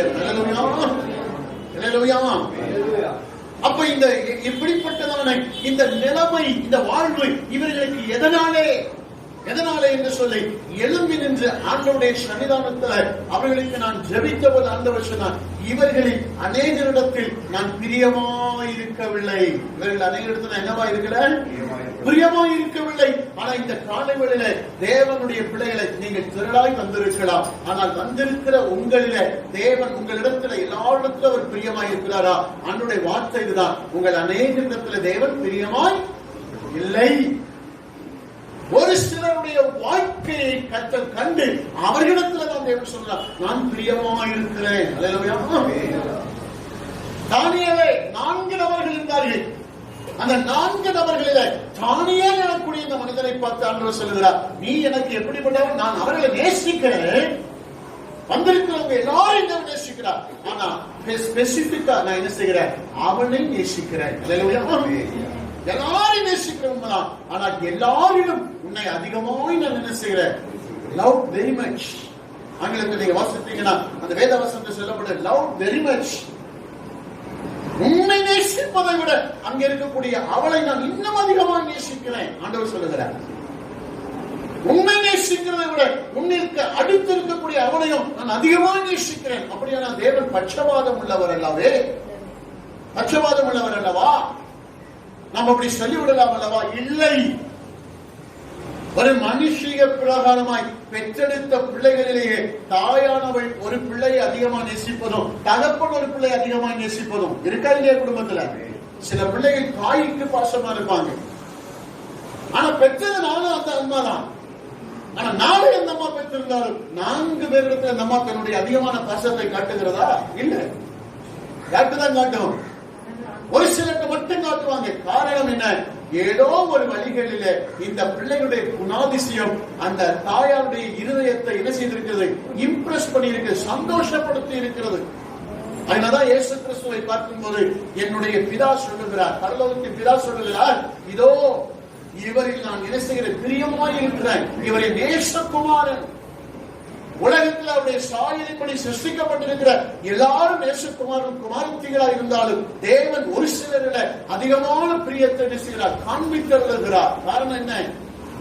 அவர்கள் அந்த தேவனுடைய இருதயத்திற்கு ஏற்ற சந்தோஷத்தை கொடுக்கிற ஒரு வாழ்க்கை வாழ்கிற அப்படின்னா அதிகமாக இவர்கள் என்ன செய்கிறார்? தேவன் நேசிக்கிறார். ஆனால் எல்லாரையும் நேசிக்கிறவர் தான், கைவிட்டு விடுகிறவர் அல்ல. ஆனால் விசேஷமாய் கவனித்து பாருங்கள், முந்தினோர் பிந்தினோராயும் பிந்தினோர் முந்தினோராயும் இன்னைக்கு மாறி ஓடுகிறார்களே. சில பேர் சபையில சொல்லுவாங்க, பாஸ்டர்யா நான் கூட்டிட்டு வந்தவன் இன்னைக்கு அவ ஆசீர்வதிக்கப்பட்டிருக்கான், அவன் எனக்கு மேல போயிட்டான், ஆனா நானே எப்படி இருக்கேன்? அப்ப உங்களை தாழ்த்தி அவர்களை உயர்த்துவது தேவனுடைய வேலையா? இல்ல. எல்லாரும் தேவனுடைய சன்னிதானத்தில் உயர்த்தப்பட்டிருப்பதுதான் தேவனுடைய வேலை. ஆசீர்வாதம் விரும்புகிறவர் எல்லாரையும் அவர் ஆசீர்வதிக்க விரும்புகிறார். ஆனா எல்லாரும் அவருடைய ஆசீர்வாதத்திற்கு பாத்திரம் உள்ளவர்களா என்ன செய்யல? நடந்து கொள்ளவில்லை. ஆகினால்தான் ஒரு சிலரை அவர் கனப்படுத்தி ஒரு சிலரை அவர் கனவீனமான பாண்டங்களா என்ன செய்திருக்கிறார்? உலகத்தின் நடுவில் வைத்திருக்கிறார். இதையாக இந்த காலைகளில் உணர்ந்து கொள்ள வேண்டும். உணர்ந்து கொள்ள வேண்டும். சபைக்கு வருகிறதுனால என்ன பிரயோஜனம்? நான் எனது ஆலயத்தில் சொல்லி இருக்கிறேன், புதுசா அவர்கள் சொல்லுவேன், ஒரு வருடம் இந்த ஆலயத்தில் நீங்க உண்மையாய் உத்தமமாய் ஆராதிச்சு இங்க இருக்கக்கூடிய உனக்கு முன்னே ஓடிக்கொண்டிருக்கிற இவர்களை போல நீ ஆஸ்திரியிலும் சம்பத்திலும் ஐஸ்வர்யத்திலும் பெருகலன்னா என் சபையில நீ ஆராதிக்க லாயக்கில்ல. சர்டிபிகேட் கொடுத்திருப்பாரு, எங்க வேணாலும் நீ போய் கத்தர் ஆராதிச்சுங்க. எதற்கு? ஸ்தோத்திரம். ஏன்? உலகத்தின் நடுவில் இருந்து நம்மை பிரித்தார். சாபத்திலிருந்து, வியாதிகளிலிருந்து, விளவீனங்களிலிருந்து, தரித்திரங்களிலிருந்து தான் தேவன் பிரித்து கொண்டு வந்து இப்ப தேவனுடைய ஆலயத்தில் கொண்டு வந்து வைத்தார். இந்த ஆலயத்தின் நடுவிலும் நாம் அவருக்கு கசப்பான கனிகளை கொடுக்கிறவர்களாக இருந்தார். அதனால என்ன பிரயோஜனம்? என்ன பிரயோஜனம்? ஆலயத்துல வந்துட்டு இன்னைக்கு தரித்திரம், ஆலயத்துல வந்தும் இன்னும் தரித்திரம் மாறல, விளவீனங்கள் மாறல, சாபங்கள் மாறல. அப்ப ஆண்டவர் ஆராய்ச்சி என்ன பிரயோஜனம்? ஒரு மாற்றம். அந்த மாற்றத்தை தேவன் நமக்கு கொடுப்பதற்காக அல்லவா தேவன் நம்மை கொண்டு வந்திருக்கிறார். இப்படி வந்தும் கூட ஆலயத்துக்குள்ள இன்னும் கையேந்தக்கூடிய ஒரு கூட்டம் இருக்கு. எனக்கு என்ன செய்யக்கூடிய கூட்டம்? வாழ்ந்து கொண்டிருக்கிற இடத்துல கை நீட்டக்கூடிய ஒரு கூட்டம் இன்னைக்கு பெருகிக் கொண்டிருக்கிறோம். கை நீட்டுவதற்காக தேவன் நம்மை அழைத்திருக்கிறார். இல்லைங்க, நம்மை நிறைவாய் ஆசீர்வதிப்பது. அப்ப இன்றைக்கு இந்த காலையில இந்த தேவனுடைய நிறைவான நன்மைகளை இன்னைக்கு நீங்க அனுபவிக்கத்தக்கதானவர்களாய் மாற்றப்பட வேண்டுமானால் தேவனுக்கு பிரியமுள்ள ஒரு வாழ்க்கை வாழ்கிறவர்களாய் இருக்கு. அப்ப நீ ஆண்டவர் சொல்கிற, நீ எனக்கு மிகவும் பிரியமானவன், love once. I love you very much. ஆகையினாலே நீ முழங்கால் படிடுவதற்கு முன்னமே நீ எதை விரும்புகிறாயோ நான் அதை உனக்கு கொடுத்து அருளி விட்டேன். அல்லேலூயா. நீ எத்தனை முழங்கால் எத்தனை வேளையில முழங்கால் போறோம்? உபவாச ஜெபங்கள்ல முழங்கால் போறோம். சபை கூடி வருகிற போதெல்லாம் முழங்கால் பண்ணிடுகிறோம். அப்ப நம்ம முழங்கால்களை கண்டு தேவனுடைய சன்னிதானத்திலிருந்து தூதர்கள் இறங்கி வந்து நம்மை பார்த்து சொல்லுகிறார்களா? நீங்கள் விரும்புகிற காரியத்தை கர்த்தர் உங்களுக்கு கொடுத்துட்டான்னு சொல்றார்களா? அப்படிப்பட்டதான ஜீவிதம் இருக்கணுங்க. தானியேலுடைய வாழ்க்கையில அப்படிப்பட்டதான ஒரு உத்தம ஜீவிதம் இருந்தது. அதனால்தான் அவன் முழங்கால் படிவதற்கு முன்னே தேவன் சொன்னார், இதுக்கு போய் நீ முழங்கால் படிக்கணுமா, உனக்கு நான் கொடுத்து விட்டேன். காரணம், என்னுடைய சமூகத்துல சன்னிதானத்துல பிரசனத்துல நீ பிரியமானவனாய் நடந்து கொள்ளுகிறபடினா. அதனால தேவனுடைய பிள்ளைகளை அதிகமான நேரம் சுருக்கமாய் சொல்லுகிறேன், யார் கர்த்தருக்கு பிரியமானவர்கள்? அப்ப இப்படி பிரியப்பான வாழ்க்கை வாழ்கிற உங்களுக்கு ஆண்டவர் என்ன சொல்லுகிறார்? முழங்கால் படியிடணும் அவசியம். ஆனா அந்த முழங்கால் படியிடுவதற்கு முன்னே சகல நன்மைகளை உங்களுக்கு நான் என்ன செய்வேன்? கொடுத்து விடுவேன். வேதத்துல வாசிங்க பார்க்கலாம். வாசிங்க சீக்கிரமாய். மத்தேயு எழுதின சுவிசேஷம் புத்தகம் 3ஆம் அதிகாரம் 17வது வசனம். 17. மத்தேயு 3ஆம் அதிகாரம் 17. அஞ்சியும் வானத்திலிருந்து ஒரு சத்தம் உண்டாகி, இவர் என்னுடைய நேசகுமாரன், இவரில் பிரியமாய் இருக்கிறேன் என்று, இவரில் நான் பிரியமாய் இருக்கிறேன் என்று. ஆமா, தேவன் உரைக்கிறார். யாரை பார்த்து? இயேசு கிறிஸ்துவை பார்த்து. அப்ப முதலாவது தேவனுடைய பிரியம் என்னவென்று தேவனுடைய வேதம் சொல்லுகிறது என்று சொன்னால், தேவ பிள்ளைகளை நன்றாய் கவனியுங்க. நல்லா கவனிங்க. கொரிந்திய நாட்டு சபைக்கு பரிசுத்த பவுல் சொல்லும் போது, நீங்கள் தேவனுடைய ஆலயமாய் இருக்கிறீர்கள். பக்கத்துல கை பிடிச்சு கை பிடிக்க கூடாதுன்னு சொல்லுவாங்க. நீங்க அதுக்காக கையெல்லாம் பிடிக்க வேண்டாம், கை பிடிக்கணும். கத்தருக்கு வியாதி உங்களுக்கு வந்துருமா? சீக்கிரத்துல வியாதி உங்களுக்கு வந்துருமா? சீக்கிரத்துல நீங்க செத்து போயிருக்கீங்களா? மரண வரையும் நம்ம நடத்த விட கை பிடிச்சு சொல்லுங்க. கை பிடிங்க, தைரியமா பிடிங்க. ஒண்ணும் வராது. இங்க செத்தோம்னா அங்க போய் இருக்க போறோம். இங்க செத்தோம்னா அங்க போய் இருக்க போறோம். எத்தனை பேருக்கு அந்த ராஜ்யம் வேணும்? அந்த ராஜ்யத்துக்கு போகணும்னா இங்க நீங்க செத்தாதான் அங்க போக முடியும். இங்க உயிரை கையில பிடிச்சு வச்சுக்கிட்டே இருந்த என்ன பிரயோஜனம்? நீங்க எத்தனை வருஷம் இந்த பூமியில வந்தாலும் இந்த பூமி உங்களுக்கு சஞ்சலமும் தவிப்போம். அவ சீக்கிரம் போகணும்னா சீக்கிரம் கிளம்பணும். கத்தருக்கு ஸ்தோத்திரம். ஆண்டவர்கிட்ட ஒவ்வொரு நாளும் ஜெபம், ஆண்டவரே நீ எடுத்துக்கிட மாட்டீங்களா? என்றைக்கு உடைய ராஜ்யம் வருவேன், அந்த துதியின் ஆராதனை ஸ்தலத்துக்குள்ள வருவேன், பரிசுத்த ஸ்தலத்துக்குள்ள வருவேன், உத்தமமான ஸ்தலத்துக்குள்ள வருவேன். நான் ரட்சிக்கப்பட்ட காலத்திலிருந்து என்னுடைய ஜெபமே அதுதான். ஆண்டவர் பார்த்து சொல்வாரு, இன்னும் கொஞ்சம் காலம் என் ஜனங்களுக்காக வேலை செய்ய வேண்டியிருக்கிறா, ஏண்டா இப்படி உயிரை வாங்குறேன். நான் சொல்றேன், ஆண்டவரே உண்மை பார்க்க வேணுமே, ராஜா உண்மை பார்க்க உன் அழகுல மயங்கணுமே, உன்னுடைய முகரூபத்தின் அந்த தரிசனத்தினால் என்னை நிறைத்துக் கொள்ள வேண்டுமே. அப்ப நிறைக்கணும் இந்த பூமியின் வாழ்க்கையை விட்டு நான் வரணுமே. சில கிறிஸ்தவர்களுக்கு இப்பதான் பயம். சட்டம் போட்டு விட்டார்கள் அரசாங்கத்தில், 40 வயதுக்கு மேற்பட்டவர்கள் ஆலயத்தில் போகக்கூடாது. ஒரு வயப்ப வரல இந்த ஆலயத்துல. நான் நோட் பண்ணி வச்சுட்டேன். 40 வயதுக்கு மேற்பட்ட வரல, வராத அப்பளத்தை ஒதுக்கு. ஸ்தோத்திரம். இனி ஆலயத்திற்குள்ள என்ன செய்யக்கூடாது, வரக்கூடாது. பயம், மரண பயம். ஜீவ காலமெல்லாம் மரண பயத்தினால் அடிமைப்பட்டிருந்த நம்மை அந்த மரண பயத்திற்கு நீங்களாக்கிட்டான கர்த்தர் கொண்டு வந்தார். இப்ப பிசாசு மரண பயத்தை காட்டியளவு அவனை ஆராதிக்க வைக்க முடியல. தேவனை ஆராதிக்க விடுவதற்கு அவன் எந்த வழியை கையாளுவாங்க? இப்ப அவன் கையில் எடுத்திருக்கக்கூடிய ஒரு ஆயுதம் என்ன? 40 வயதுக்கு மேற்பட்டவர்கள். இது எங்க நடந்தது? யாத்திராகமத்துல மோசே அழைத்தால் என் ஜனங்களை ஆராதனைக்கு போகணும்னு சொன்னேன். அவன் முதல்ல சொன்னது பிள்ளைகளை மாத்திரம் கொண்டு போகணும். அப்புறம் என்ன, இளைஞர்கள் மாத்திரம். இப்படி எல்லாம் நூதனமா கையாண்டது போல இப்ப சபைகளுக்கு ஒரு நூதனமான ஒரு முயற்சி அரசாங்கம் மேற்கொண்டிருக்கிறது. ஆராதிக்க, தேவனை ஆராதிக்க விடாதபடி. எத்தனைக்கு நல்ல வயதானவங்கள கவலைப்படாதீங்க. ஐயாப்பா ஆலயத்துக்கு வந்தாலும் அந்த வியாதி வந்துடும், இந்த வியாதி வந்துடும், செத்துருவோம் வச்சிருவோம் அப்படிலாம் கவலைப்படாதீங்க. அப்படியே நான் சொல்றேன், மறித்தால் எங்க போகிறோம்? அப்பாவுடைய நித்திய வீட்டுக்கு போகிறோம். அங்க போனா எந்த பிடுங்கும் இல்ல, மாமியார் பிடுங்கும் இல்ல, நாத்தனார் பிடுங்கும் இல்ல, மாமனார் பிடுங்கு இல்ல, கணவன் தொந்தரவு இல்ல, மனைவி தொந்தரவு இல்ல. ஆனா இங்க பயந்து வாழணும். 8 மணி ஆனா கொண்டாட்டி திட்டுவாழ, 8 மணிக்கு வீட்டுக்கு போய் சேரணும். அதெல்லாம் அங்க இல்ல. எதற்கு ஸ்தோத்திரம். அப்ப அப்படிப்பட்டதான ஒரு நகரத்துக்கு போக ஆசைப்படுறீங்களா இல்லையா? அப்படி ஆசைப்படுகிறவர்கள் நீங்க தாராளமா எப்போதும் கூட ஆண்டவருடைய அழைத்து தைரியமா கர்த்தரை ஆராதிக்கலாம். இல்ல எங்களுக்கு இந்த புடுங்குதான் அவசியம், நீங்க ஆராதிக்க வர வேண்டிய அவசியம் இல்லை. கர்த்தருக்கு ஸ்தோத்திரம். நாங்க ஆலயங்கள் எல்லாம் எங்க சபையில அடைக்கவே இல்லை. சென்னையில அடைக்கல, நான் மதுரையில ஆலயம் அடைக்கல. எப்போதும் ஞாயிற்றுக்கிழமை ஆராதனை 3 நாள் ஆராதனை. ஆனா அந்த 40 நாள் அடைச்ச போது எல்லாரும் நான் சொன்னேன், எப்ப வேணாலும் ஆராதனை நடத்துறதுக்கு நான் ரெடி. கர்த்தருக்கு ஸ்தோத்திரம். 10 பேரே வருவாங்க, ஆறாம் நடக்கும். அடுத்து 20 பேர் ஆறாம் நடக்கும், 15 பேர் ஆறாம் நடக்கும். நடந்துகிட்டே இருந்த ஆராதனை. கர்த்தருக்கு ஆலயம் அடைக்கப்படாது. அது இன்னொரு விசேஷம் என்ன, பழைய பரிசுத்தவான்கள் எல்லாம் செல்போன் யூஸ் பண்ணா, ஆலயத்துக்குள்ள கொண்டு போனா, கேமரா கொண்டு போனா, நீங்க பல்ல வர மாட்டீங்க சொன்னாலதான் இப்ப கேமரால பேச ஆரம்பிச்சு. அதான் பெரிய ஆச்சரியம். கர்த்தருக்கு ஸ்தோத்திரம். நவீன டெக்னாலஜிஸ் அவசியங்க. ஏன்னா கோலியாத்தினுடைய கையில் இருந்த அந்த கவனை கொண்டுதான் தாவீது பட்டயம் அது மாறி அந்த பட்டயத்தை வச்சுதான் பிசாசு மேற்கொண்டான். கர்த்தருக்கு ஒருவேளை இது பிசாசுக்கு உகந்ததான ஒரு சாதனமா இருக்கிறது போல காணப்பட்டாலும் தேவ பிள்ளைகளுக்கு இன்னைக்கு என்ன செய்ய, தேவ செய்தியை பரப்புவதற்கு இன்னைக்கு உலக நாடு பூரா ஆன்லைன் சர்வீசஸ். அல்லேலூயா. கர்த்தர் எதை செய்ய முடியும்? ஆமென். அல்லேலூயா. அப்படிப்பட்டதான சூழ்நிலைகளிலும் கூட தேவனுடைய பிள்ளைகள், நான் அதைத்தான் சொல்ல வருகிறேன். நான் எங்க சொல்லினாலும் தேவ செய்திக்கு நேரம் வந்துடுறேன், கவலைப்படாதீங்க. அல்லேலூயா.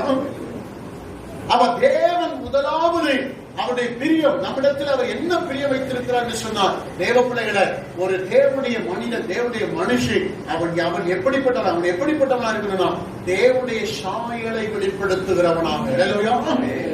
பூமியில மனிதனை தேவன் உண்டாக்கும் போது எப்படி உண்டாக்கினாராம்? அவருடைய சாயல். அப்ப தேவனுடைய பிள்ளைகள் ஒவ்வொருவரும் தெரிந்து கொள்ளணும், நாம் அவருடைய ஆலயம். அப்ப இந்த ஆலயத்தை ஒருவன் கெடுப்பானால் கர்த்தர் அவனை என்ன செய்வாராம்? அவனை கெடுத்து போடுகிறார். அப்போ இந்த ப்ராப்பர்ட்டி யாருக்குரியது? இது யாருக்குரியது? நிறைய விசுவாசிகள் நினைச்சிட்டாங்க இது என் கணவனுக்குரியது, இது என் மனைவிக்குரியது, என் பிள்ளைகளுக்குரியது. இல்ல, இது கர்த்தருக்குரியது. இந்த ஆலயம் கர்த்தருக்குரியது. அப்ப இந்த ஆலயத்துல ஒரு முறை ஒரு தாயார் ஓடி வந்து கண்ணீர் ஒடித்து அழுதாங்க. என்ன மாதிரி கேட்டேன், புதுசா வீடு பிடிப்போம் ஐயா. சரி, காலையில அட்வான்ஸ் கொடுத்து சாயங்காலம் குடியிருக்கு, காலையில அடுத்த நாள் காலையில வெளியிட்டாங்க. காரணம் என்ன? அந்த வீட்டுல இருந்தமா வசனம் போட அடிக்கிறதுக்கு வசனம் இன்னைக்கு அனைவருக்கு உள்ளத்துக்குள்ள இல்ல. ஆனா எங்க பார்த்தாலும் தொங்கி இருந்த வீட்டுல கேட்டிருக்கு, வீட்டுல தொங்க விடுகிறதல்ல வசனம், இருதயத்தில் இருக்கிற வசனம். வசனம் போட அடிப்பதற்கு இந்த ஆணி அடிச்சிருக்கு. அப்ப வீட்டுக்காரன் சும்மா விடுவானா? அது சென்னையில வீடு கிடைக்கிறதே கஷ்டம். அந்த அம்மா வந்து இறங்கி பார்த்துருக்கு, வரிசையா ஆணி. அந்த மாதிரி நான் காசு போட்டு வீட்டை கட்ட, நீ வீட்டுல இத்தனை ஆணி அடிச்சிடும், இந்த வீட்டை நீ என்ன செய்ய, உடனே காலி பண்ணு. காரணம் என்ன? இது எனது உரிமை, எனக்கு பாக்கியமானது. அப்ப தேவனுடைய பிள்ளை நான் சுருக்கமாய் போறேன், நேரம் இல்லை. அப்ப அவருக்கு உரிமையான இந்த சொத்தை இன்னைக்கு அநேக சேதப்படுத்துவீர்களானால் உலக சாயை. என்ன சாயை? உலக சாயை.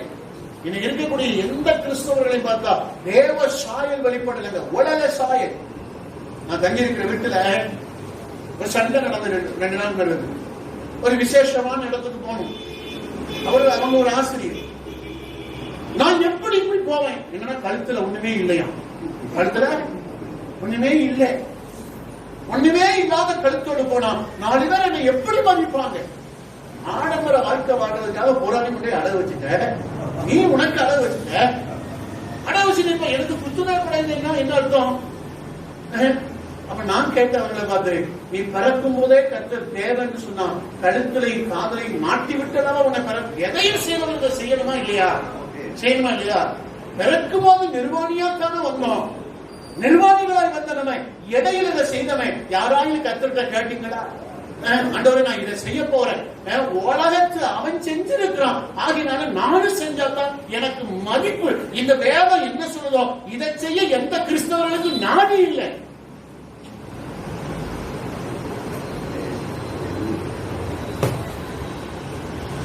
வேதத்துல இவர் சொல்லி இருக்க எந்த காரியத்தை செய்வதற்கு எனக்கு எந்த கிறிஸ்தவனுக்கும் நாட்டியும் இல்ல, துப்பும் இல்ல. உலகத்துல என்ன சொல்றானோ, உலகத்தை என்ன செய்யறானோ அதை நான் செய்யணும். என்ன கேவலமான ஒரு கிறிஸ்தவ வாழ்க்கை நம்ம வாழ்ந்துட்டு இருக்கு தெரியுமா? கர்த்தர் கொடுத்தா சந்தோஷம், போட்டு போங்க, தப்பு இல்ல, போடக்கூடாதுன்னு சொல்ல மாட்டேன். எப்போதுமே நாளைக்கு நகையை குறிச்சோ போடக்கூடாது பேச மாட்டேன். போடுங்க. கர்த்தர் பேசும்போது கழட்டி கொண்டு காணிக்க வீட்டுல போடுங்க. எதற்கு? ஸ்தோத்திரம். நான் வரும்போதே பார்த்தேன், என்ன ஆலயம் சொன்னாங்க, வீடு மாறி இருக்கேன்னா, ஆமா வீட்டோட சேர்ந்த ஆலயம். உங்களுக்கு தனிப்பட்டதான ஒரு ஆலயம் கட்டாயம் தேவை. வீட்டுல எத்தனை நாளைக்கு நீங்க உட்கார்ந்து ஆராதிக்க முடியும்? உங்களுக்கு தனிப்பட்டதான ஒரு ஆலயம் தேவை. அப்ப அந்த ஆலயத்துக்கு எங்கிருந்து பொருள் வரும், பொண்ணு வரும்? உங்க கருத்து காதல போட்டுதான் கர்த்தர் புரியுது. கர்த்தர் சொல்லும் போது சந்தோஷமா எவன் கொடுக்கிறானோ அவன் இந்த உலகத்தை விட்டு நீங்கி இருக்கிறான்னு அர்த்தம். சுயம் பாட்டு மட்டும் பாடினோம். சுயம் என்னில் சாம்பலாக மாற சுத்தாதி என்னில் தருவீங்க. சுயம் எந்த கிறிஸ்தவர்களுக்கு சுயம் இன்னைக்கு அழிஞ்சிருக்கு? சில எந்த கிறிஸ்தவர்களுக்கு சுயம் அழிஞ்சிருக்கு?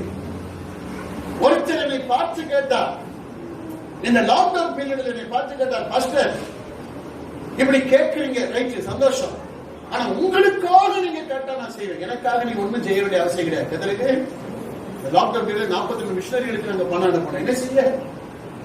கடைசியில அன்னை தெரசாவை நான் முன்வைத்து ஓடுகிறார். கர்த்தர் முன்வை இருக்கிறார், அது வேற. ஆனா என் வாழ்க்கையில தெரசாவை நான் முன்வைத்து தெரசாவுடைய அந்த வாழ்க்கை அதிகமாக பிடிக்கும். இந்த முறை இலைகளுக்காய் கை நீட்டினவங்க எச்சிய கொடுத்தா உங்களுக்கு தானா?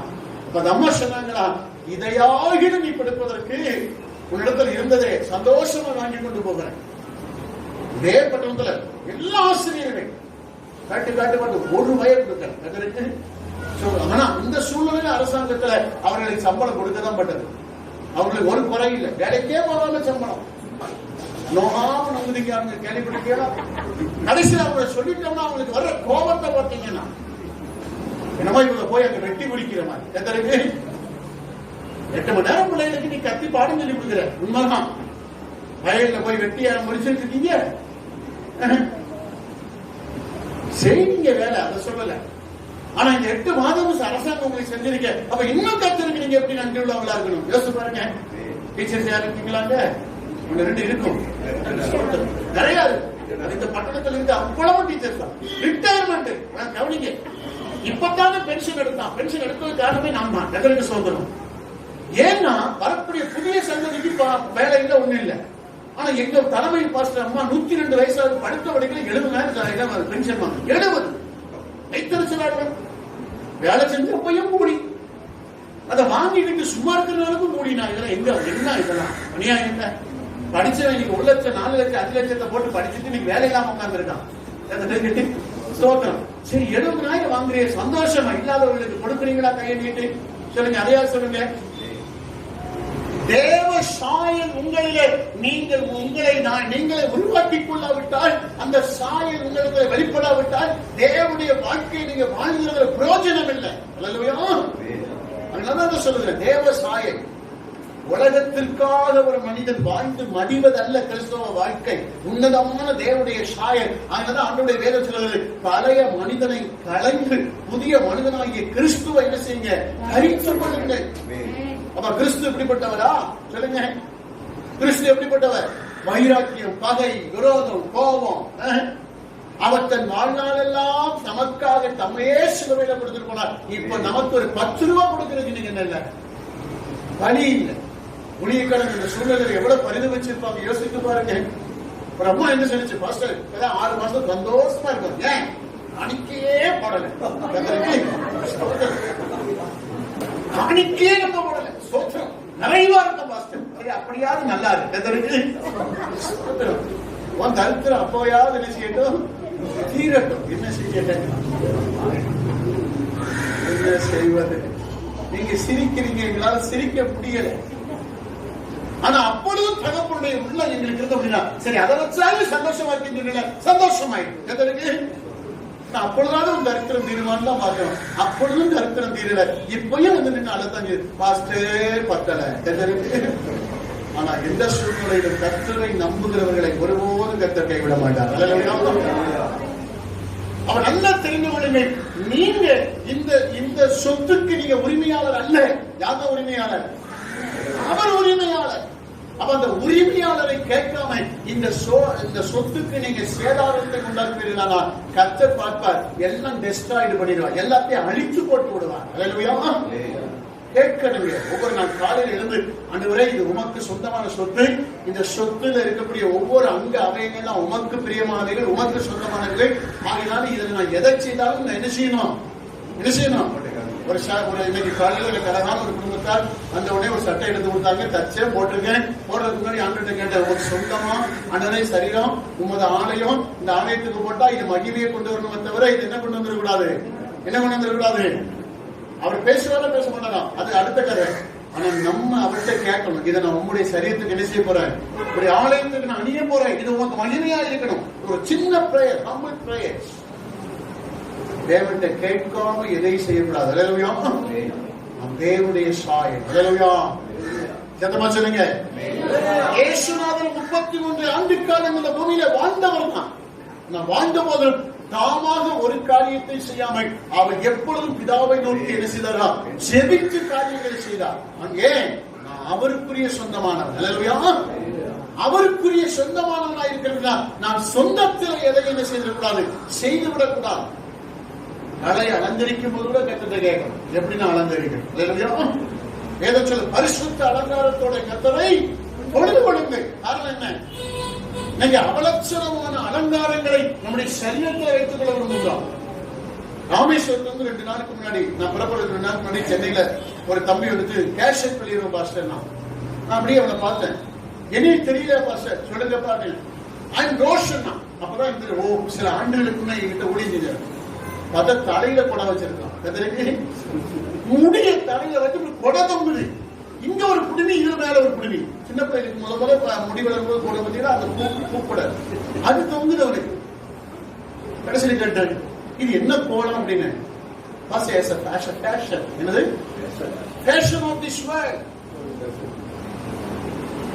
உலக நாகரிகம் தேவனுக்கு பகை என்று அறிவீர்களாக தேவனுடைய வேதம் சொல்லுது. அல்லேலூயா. உலக நாகரிகத்தால் கிறிஸ்தவர்கள் தங்களை என்ன செய்திடக்கூடாது, அலங்கரித்துக் கொள்ளக்கூடாது. நான் சொன்னேன், இந்த கேசட்டுக்கெல்லாம் நான் ஜெபம் பண்ண முடியாது. ரெக்கார்டிங் கூட இப்படி வந்திருக்காங்க, பாஸ்டர் ஜெபிச்சு ரெக்கார்ட் பண்ணணும். நான் சொன்னேன், இதுக்குன்னு ஒரு கூட்டம் இருக்கு, நீ அங்க போய் செஞ்சுக்க, அங்க போய் நீ ஜெபிச்சுக்க.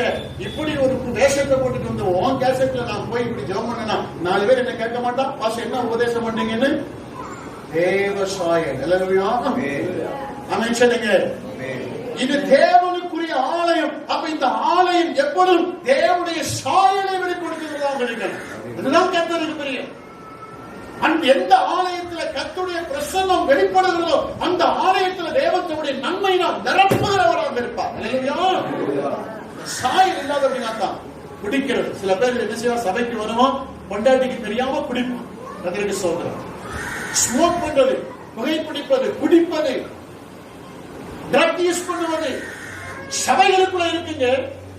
சபைகளுக்குள்ள இருக்கிற ஒரு இடத்துல பிரசங்கம் பண்ணிட்டு வர ஒரு உபதேசியர் ஒரு இடத்துல இருந்து குடிச்சிட்டு இருக்கிறார், மதுபான கடையில குடிச்சிட்டு இருக்கிறார். உபதேசியர் என்ன வேதனை, கர்த்தர் காணவில்லை.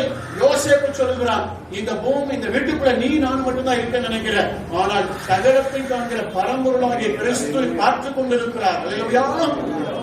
அல்லேலூயா. தேவ சாயல் முதலாவது. அடுத்த வாசிங்க சீக்கிரமா, நேரம் 11 மணி தான், இன்னும் ஒரு 10 நிமிஷத்துல முடிச்சலாம், கவலைப்படாங்க. வாசிங்க, அடுத்த வசனம் வாசிங்க. நீதிமொழிகள் 12:22.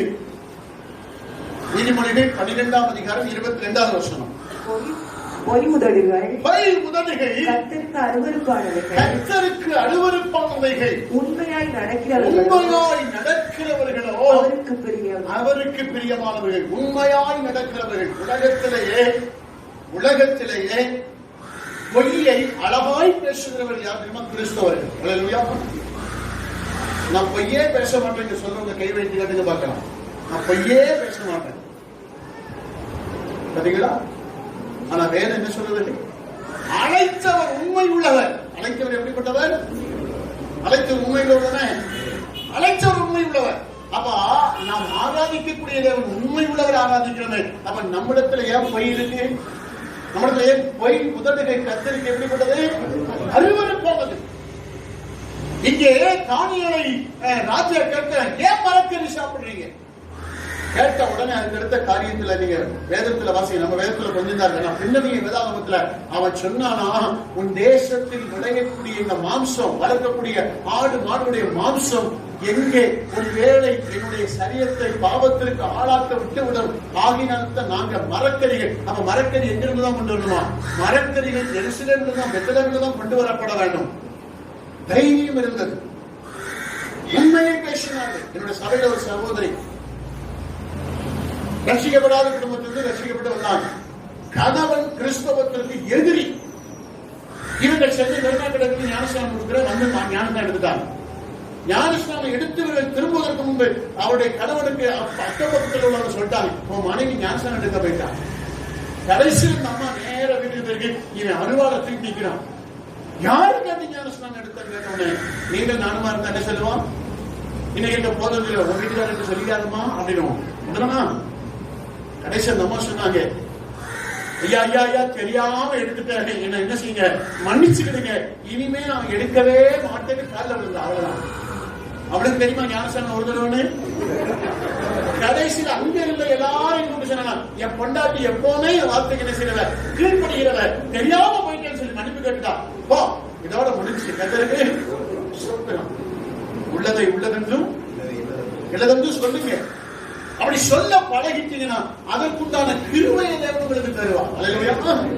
நீங்க எத்தனை கிறிஸ்தவர்கள் சம்பாத்தியத்துல பொய், மனைவியிடத்துல பொய் பேசுகிறதுல கணவன்மார்கள், கணவன்மாரத்துல பொய் பேசக்கூடிய சகோதரிமார்கள், பிள்ளைகள், வாலிப பிள்ளைகள் குடும்பத்துல துணிகரமாய் பொய் பேசுறான். எங்க போன அப்படின்னு கேட்டா எங்க வந்து போன சரியா சொல்லுவாங்களா? இல்ல.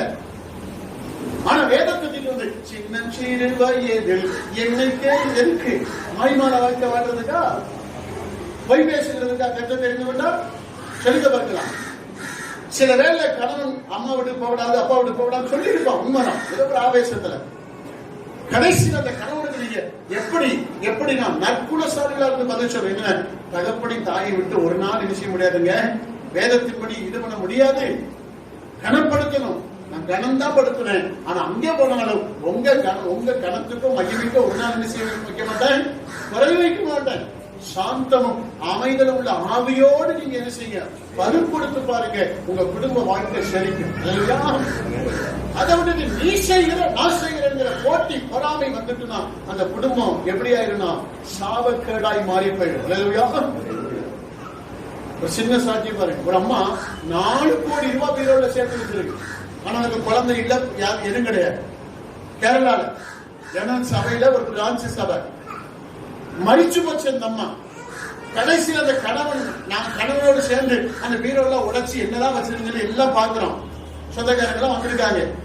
அது 4 கோடி உள்ள இருக்கு. இந்த கணவன் சொல்றான், எப்ப சேர்த்தா எப்படி வச்சான்னு எனக்கே தெரியல. அவன் எத்தனை வருஷம் குடும்பம் நடத்திருக்கு பாருங்க இந்த அம்மா. கிறிஸ்தவர்கள் கணவனுக்கு தெரியாம மறைத்து வாழ்கிற வாழ்க்கை, மனைவிகளுக்கு தெரியாமல் ஒழித்து வைத்து வாழ்கிற கிறிஸ்தவ வாழ்க்கை கணவன்மார்கள், பெற்றோருக்கு தெரியாமல் பிள்ளைகள் ஒழித்து வைத்து வாழ்கிற வாழ்க்கை. இப்படிப்பட்ட ஒரு வாழ்க்கை வந்துட்டு நான் கிறிஸ்தவன் சொல்லி உலகத்தில் வேணுமானால் நம்மை கிறிஸ்தவர்களால் காண்பித்துக் கொள்ளலாம். ஆனால் நம்முடைய ஜீவிதத்தை கர்த்தர் ஒருபோதும் விரும்புகிறவர் அல்ல. கிறிஸ்தவ வாழ்க்கை என்பது டிரான்ஸ்பரண்ட் வாழ்க்கை. எப்படி கிறிஸ்தவ Christianity life is a transparent.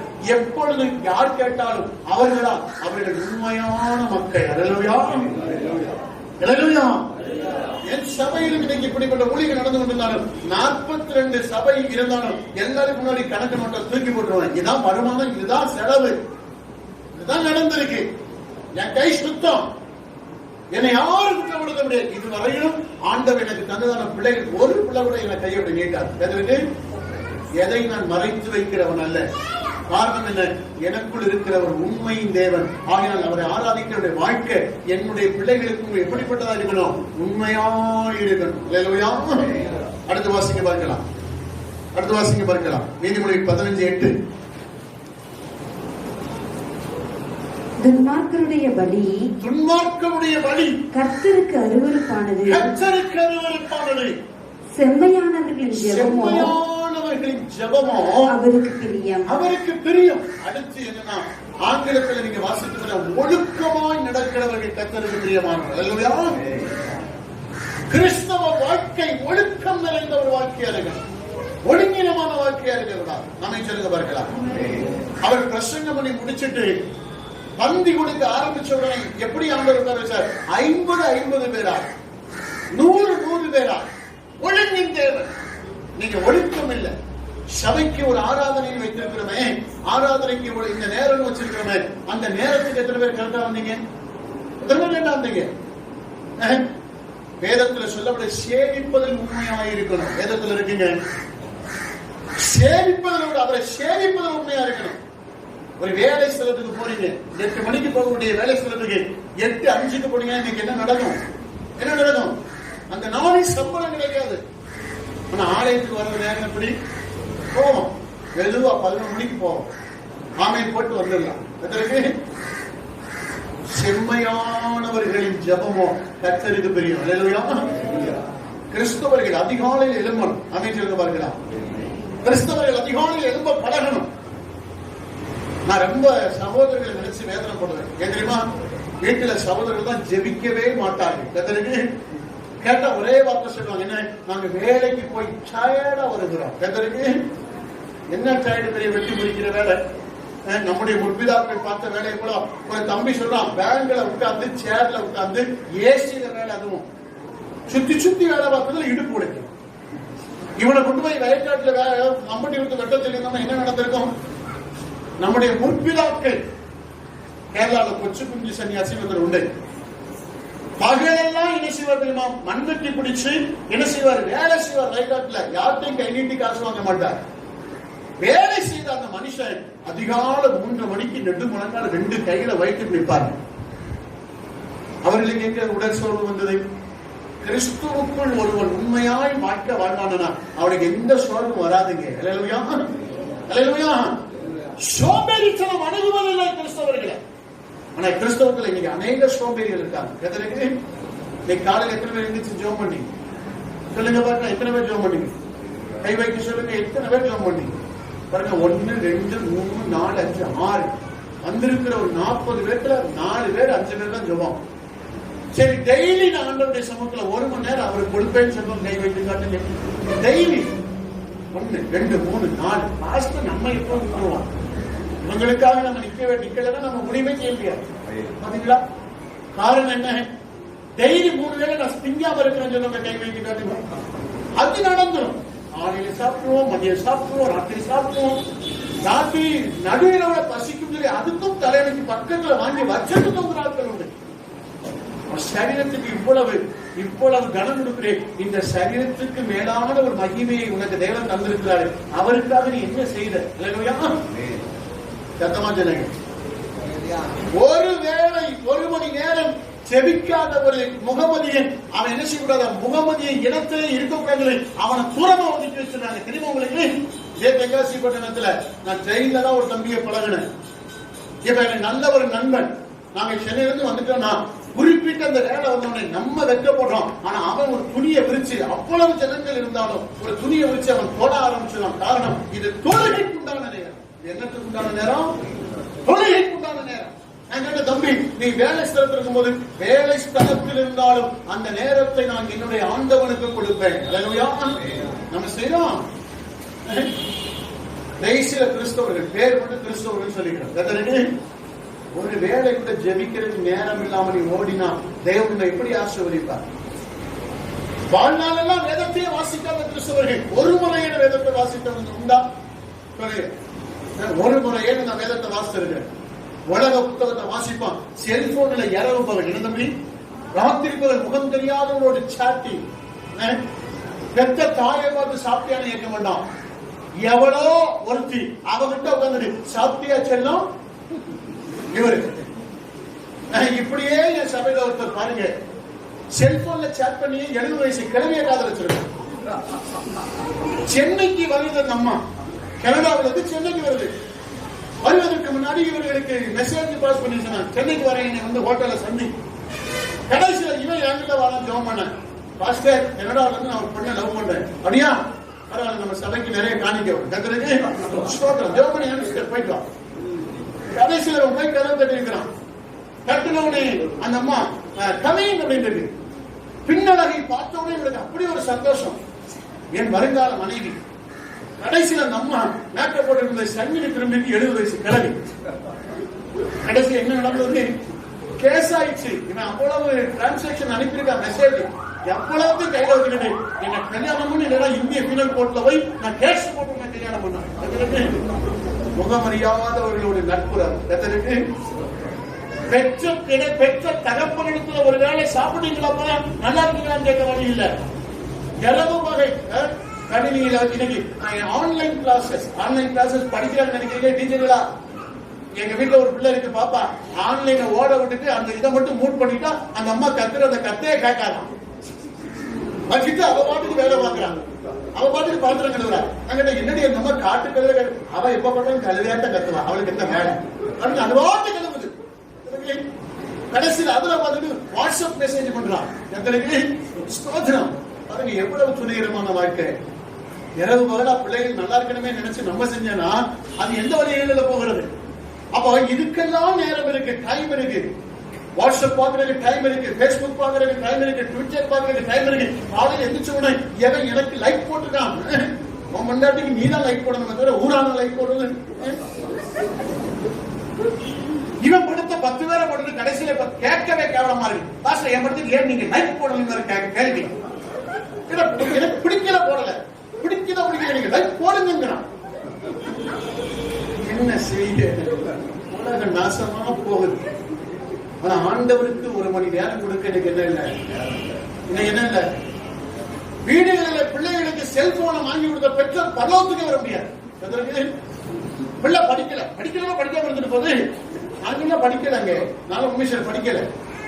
ஆண்டவர் நடத்தலையா என்ன, உழைக்க வைக்கலையா? படிக்காத பிள்ளைகளை கொண்டு வந்து ஊழியத்தில் விடுங்க, நல்லா வரும்.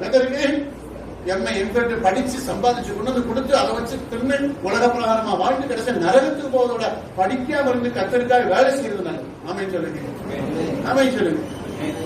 20,000 செல்போனை வாங்கி கொடுத்துட்டு அது பாருங்க 24 மணி நேரம் சேட்டிங். அது தேவையில்லாத நேரங்களை செலவு பண்ணிட்டு ஆண்டவருக்கு 1 மணி நேரம் கொடுக்க நீங்க என்ன வழி இல்லை. செம்மையான வாழ்க்கையில ஒழுங்கினமான வாழ்க்கை. ஒரே ஒரு வசனத்தை மட்டும் வாசிக்க முடியும். வாசிங்க சங்கீதம் 147:11. நிறைய காரியம் உண்டு, நேரம் இல்லை.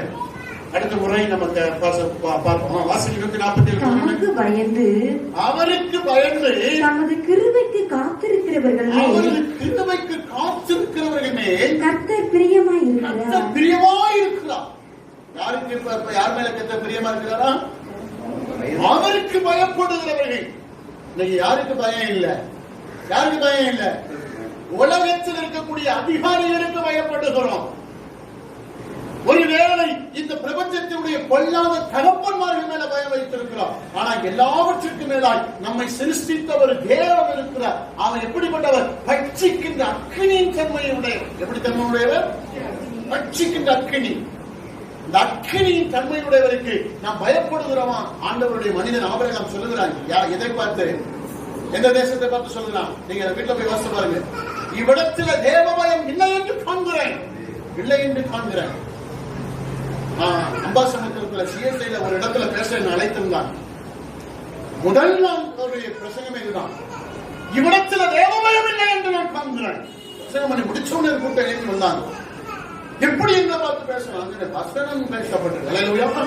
அப்ப இப்படி எழுதி வந்ததுலே தெரியுது நீங்க கத்தரிக்கேற்ற பயத்துல இல்லை, எதிர்த்து நிற்கும் வழக்காடும் தான் செய்கிறீர்கள் தவிர கர்த்தருக்குண்டான பயம் இல்லை. மனிதனுக்கு பயப்படுகிறோம். என் வாழ்க்கையில ரொம்ப பிடிச்ச ஒரு கூட்டம்னா மருத்துவச்சிகள். இந்த மருத்துவச்சிகள் யார் தெரியுமா? ஆண்டவரை அறியாத எகிப்து தேசத்துல பிறப்பிக்கப்பட்ட மருத்துவச்சிகள். ஆனா அவர்கள் யாருக்கு பயந்தார்களா? கர்த்தருக்கு பயந்து. பிள்ளைகள் ராஜா சொல்கிறார் பிள்ளைகளை கொலை செய்யணும். ஆனா இவர்களோ கர்த்தருக்கு பயந்து பிறப்பிக்கக்கூடிய பிள்ளைகளை பாதுகாத்தார்கள். தேவன் மருத்துவச்சியுடைய குடும்பங்கள் என்ன செய்தாராம்? அடைக்க பண்ணினார். என்ன செய்தாராம்? புல்லு ஒரு இடத்துல வெட்டி தூக்கி போட்டோம்னா அது என்ன செய்யும்? அது எங்கெல்லாம் வெட்டி தூக்கி போடப்படுகிறதோ அந்த புல்லு எப்படி அதுக்குண்டான மகிமையை மறுபடியும் பெற்று எழுதுகிறதோ கிறிஸ்தவ வாழ்க்கை அப்படிப்பட்டதுங்க. உன்னை யாரெல்லாம் வெட்டி தேவையில்லைன்னு தூக்கி போறாங்களோ தூக்கி போற அந்த இடங்கள் எல்லாம் கர்த்தர் உன்னோடு இருந்து உன்னை ஆசீர்வதிக்கிற செழிப்பாக்குகிற ஒரு வாழ்க்கை தான் கிறிஸ்தவ வாழ்க்கை. அமைச்சலுங்க. ஆனா இன்றைக்கு அடுத்தவுடைய கைகளை நீட்டி அடுத்தவுடைய சொத்து என் அம்மா வீட்டுல இருந்து வருமா, என் அத்தா வீட்டுல இருந்து வருமா, மாமை வீட்டுல இருந்து வருமா, மற்றா வீட்டுல இருந்து வருமா, மற்றவர்களை எதிர்பார்த்து வாழக்கூடிய ஒரு வாழ்க்கை கிறிஸ்தவ வாழ்க்கை அல்ல. சபையில் ஒருத்தர் வேறமா சொன்னாங்க. அம்மாவுக்கு இவ்வளவு சொத்து உண்டு, என் அண்ணன் தம்பி சகோதரிக்க போறாங்கிறாங்க. நாங்க சிஸ்டர், கிறிஸ்துவுக்கு மேல ஒரு சொத்து உங்களுக்கு தேவையா? கிறிஸ்துவுக்கு மேல ஒரு சொத்து உங்களுக்கு தேவையான அம்மா அதை விட்டுருச்சு. ஆனா அவர்கள் பெற்றெடுத்த அருமையான ஒரு அழகான கண்மணி குமாரன், அவனை தேவன் ஆசீர்வதித்து அவன் வெனிசுலா போய் எல்லாரும் ஒரு குடும்பம் திருநெல்வேலிப்பட்டினத்திலிருந்து பிழைப்பதற்கு சென்னைக்கு வந்தவன். இன்னைக்கு அந்த பையனை கத்த வெனிசுலா என்கிற ஒரு தேசத்துல வச்சு ஆசீர்வதிச்சு இன்னைக்கு சென்னையிலேயே 1.5 கோடி ரூபாய்க்கு சபை கட்டிட்டான். படிக்காத அந்த அம்மா இப்ப கார் ஓட்டுது, எனக்கு ஓட்ட தெரியல. இவ்வளவு பெரிய பாஸ்டரா இருக்கு, எனக்கு கார் ஓட்ட தெரியல. இப்ப அது கார் ஓட்டுது. இப்ப பாத்தீங்கன்னா அது அழகா ஸ்கர்ட், ஆங்கில இந்திய மாதிரி ஸ்கர்ட் எல்லாம் போட்டு வருது. பாஸ்டர் கார் ஓட்டுறது சௌரியமா இருக்கு. எங்களுக்கு சபை பிரான்சி சர்ச் ஒரு சபையை கட்டி கொடுத்திருக்கிறாங்க. அப்ப எங்க எப்படி நடந்தது? உலகத்தான் சொல்றாங்கள, விட்டு கொடுத்தா கெட்டு போக முடியாது. உண்மையாகவே சொல்லுகிறேன், கிறிஸ்துவை சொத்தாக வச்சு வாழ பழகிட்டீங்கன்னா இந்த உலகத்துல அவர் உங்களுக்கு கொடுக்கிறது போல யாராலும் கொடுக்க முடியாது. சத்தமா சொல்லுங்க. நீங்க அவருக்கு பயந்து உங்க வாழ்க்கையை ஒப்பு கொடுத்து வாழ்ந்துட்டீங்கன்னா உங்களை தேவன் நிறைவான நன்மைகளால் ஆசீர்வதிப்பார். ஆனா இன்றைக்கு இருக்கக்கூடிய கிறிஸ்தவத்துல ஊழியர்களுக்கானாலும் சரி, கடைமட்டத்தில் இருக்கக்கூடிய விசுவாசிகளுக்கானாலும் சரி, தேவனுக்கு பயப்படுகிற பயம் இல்லை. அதனால்தான் இன்னைக்கு கிறிஸ்தவ குடும்பங்கள்ல சாபங்கள் தலைவிரித்தாடுகிற, தரித்திரம் தலைவிரித்தாடுகிற, வேதனை துன்பங்களால் உருவ குத்தப்பட்ட ஒரு கூட்டணி வாழ்ந்து கொண்டிருக்கிறார்கள். கர்த்தருக்கு பயப்படுகிற வழிகளில் நடக்கிறவன் எவனோ அவனும் அவனுடைய சந்ததியில் நிறைவான ஆசீர்வாதத்தை பெற்றுக் கொள்வார்கள். ஒன்றை விட எழுந்து கண்களை மூடி நம்ம நிற்போமா? எழுந்து நிற்போமா? சீக்கிரமாய் நாங்கள் போக வேண்டியது. அன்று போதவிட்ட என்னுடைய நம்பர் கொடுத்ததை கர்த்தருக்கு சித்தமானால் மறுமுறை இந்த தேசத்துக்கு வரும்போது இப்படிப்பட்ட நல்ல இளைப்பாறுதல் இருக்குமானால் உங்களோடு கூட இருந்த ஒரு 2 நாள் கர்த்தருடைய மகிமையை பார்க்க கர்த்தர் கிருபை செய்யட்டும். கண்களை மூடுவோமா? நான் உமக்கு பிரியமுள்ளவளாய் இருக்கிறேனா? உமக்கு பிரியமான வழிகளிலே நடந்து கொண்டிருக்கிறேனா? என் இருதயம், என்னுடைய வாழ்க்கை, என்னுடைய சிந்தை, என்னுடைய செயல், என்னுடைய எண்ணங்கள் உம்மை பிரியப்படுத்துகிற ஒரு வாழ்க்கை அது இருக்கிறதா உங்களிடத்துல? ஆனா தேவப்பிள்ளைகளை இன்னைக்கு நம்ம கேள்விப்பட்ட இன்னைக்கு வசனத்துல கொஞ்சமாக அவங்களுக்கு பேசி இருக்கிறேன், நடைமுறையை பேசி இருக்கிறேன். அவருடைய சாயலால் சிருஷ்டிக்கப்பட்ட நாம் அவருடைய சாயலை வெளிப்படுத்தும் போது தேவன் நம்மிலே பிரியமாய் இருக்கிறார் என்று பார்க்கிறோம். அழைத்தவர் உண்மை உள்ளவராய் இருக்கிறது போல அழைக்கப்பட்ட நாமும் அவரிடத்தில் உண்மை உள்ளவர்களாய் இருக்க வேண்டும் என்று கேள்விப்பட்டோம். ஒழுக்கமுள்ள ஒரு வாழ்க்கை அது கிறிஸ்தவ வாழ்க்கை. அவர் பூமியில 33 வருடம் கொடுக்கப்பட்டதான தாய்க்கும் தகப்பனுக்கும் தேவ சபைக்கும் தன்னுடைய ஒழுக்கத்தை காண்பித்து போயிருக்கிறார். இன்னைக்கு நாம் இந்த பூமியில ஒழுக்கத்தோடு வாழ்ந்து கொண்டிருக்கிறோமா? அவருக்கு பயப்படுகிறவர்கள் பிதாவாகிய தேவனுக்கு பூமியில் இருந்த போதிலும் சரி, இப்பொழுது முன்னகத்தினுடைய தேவனுக்கு முன்பு தன்னை பயப்படுகிறவராக காண்பித்தல்லுகிற இறைவனை ஆராதிக்க கடந்து வந்திருக்கிற நம்முடைய வாழ்க்கையில அவருக்கு ஏற்ற பயம், பக்தி நம்மிடத்தில் இருக்கிறதா? உலக மனிதனுக்கு பயப்படுகிறோம், உலக அதிகாரிகளுக்கு பயப்படுகிறோம். ஆனால் அழைத்த தேவன் ஒரு அக்கினிமயமானவர் என்பதை அறிந்திருந்த போதிலும் துணிகரமா இன்னைக்கு நம்ம வாழ்ந்து கொண்டிருக்கிறோமே. அதில் அந்த நல்ல காலை வேளையில தேவ பிள்ளைகளை கர்த்தருக்கு ஏற்ற பயத்திலும் பக்தியிலும் வளர்வதற்குண்டான கிருபைகளை தேவன் தர வேண்டும். அதனால பரிசுத்த தேவனுடைய சன்னிதானத்தில் வலது கரத்தை வைத்து ஆண்டவரே, தானியே அவன் பிரியமானவனாய் நடந்த போது அவனுக்கு உண்டான சகலத்தை நீ கொடுத்தருளின ஒரு தேவன் அல்லவா? ஆகினால் இந்த நல்ல காலங்களில் தானியேலை போல உமக்கு பிரியமான வழிகளிலே நடக்க எங்கள் இருதயத்தை நீ மாற்றும் என்று சொல்லி என்ன சொல்லுவோம்? உமக்கு பிரியமானதை செய்ய எனக்கு கற்று தாரும் தெய்வமே, உமக்கு பிரியமானதை எனக்கு கற்று தாரும் தெய்வமே, நீரே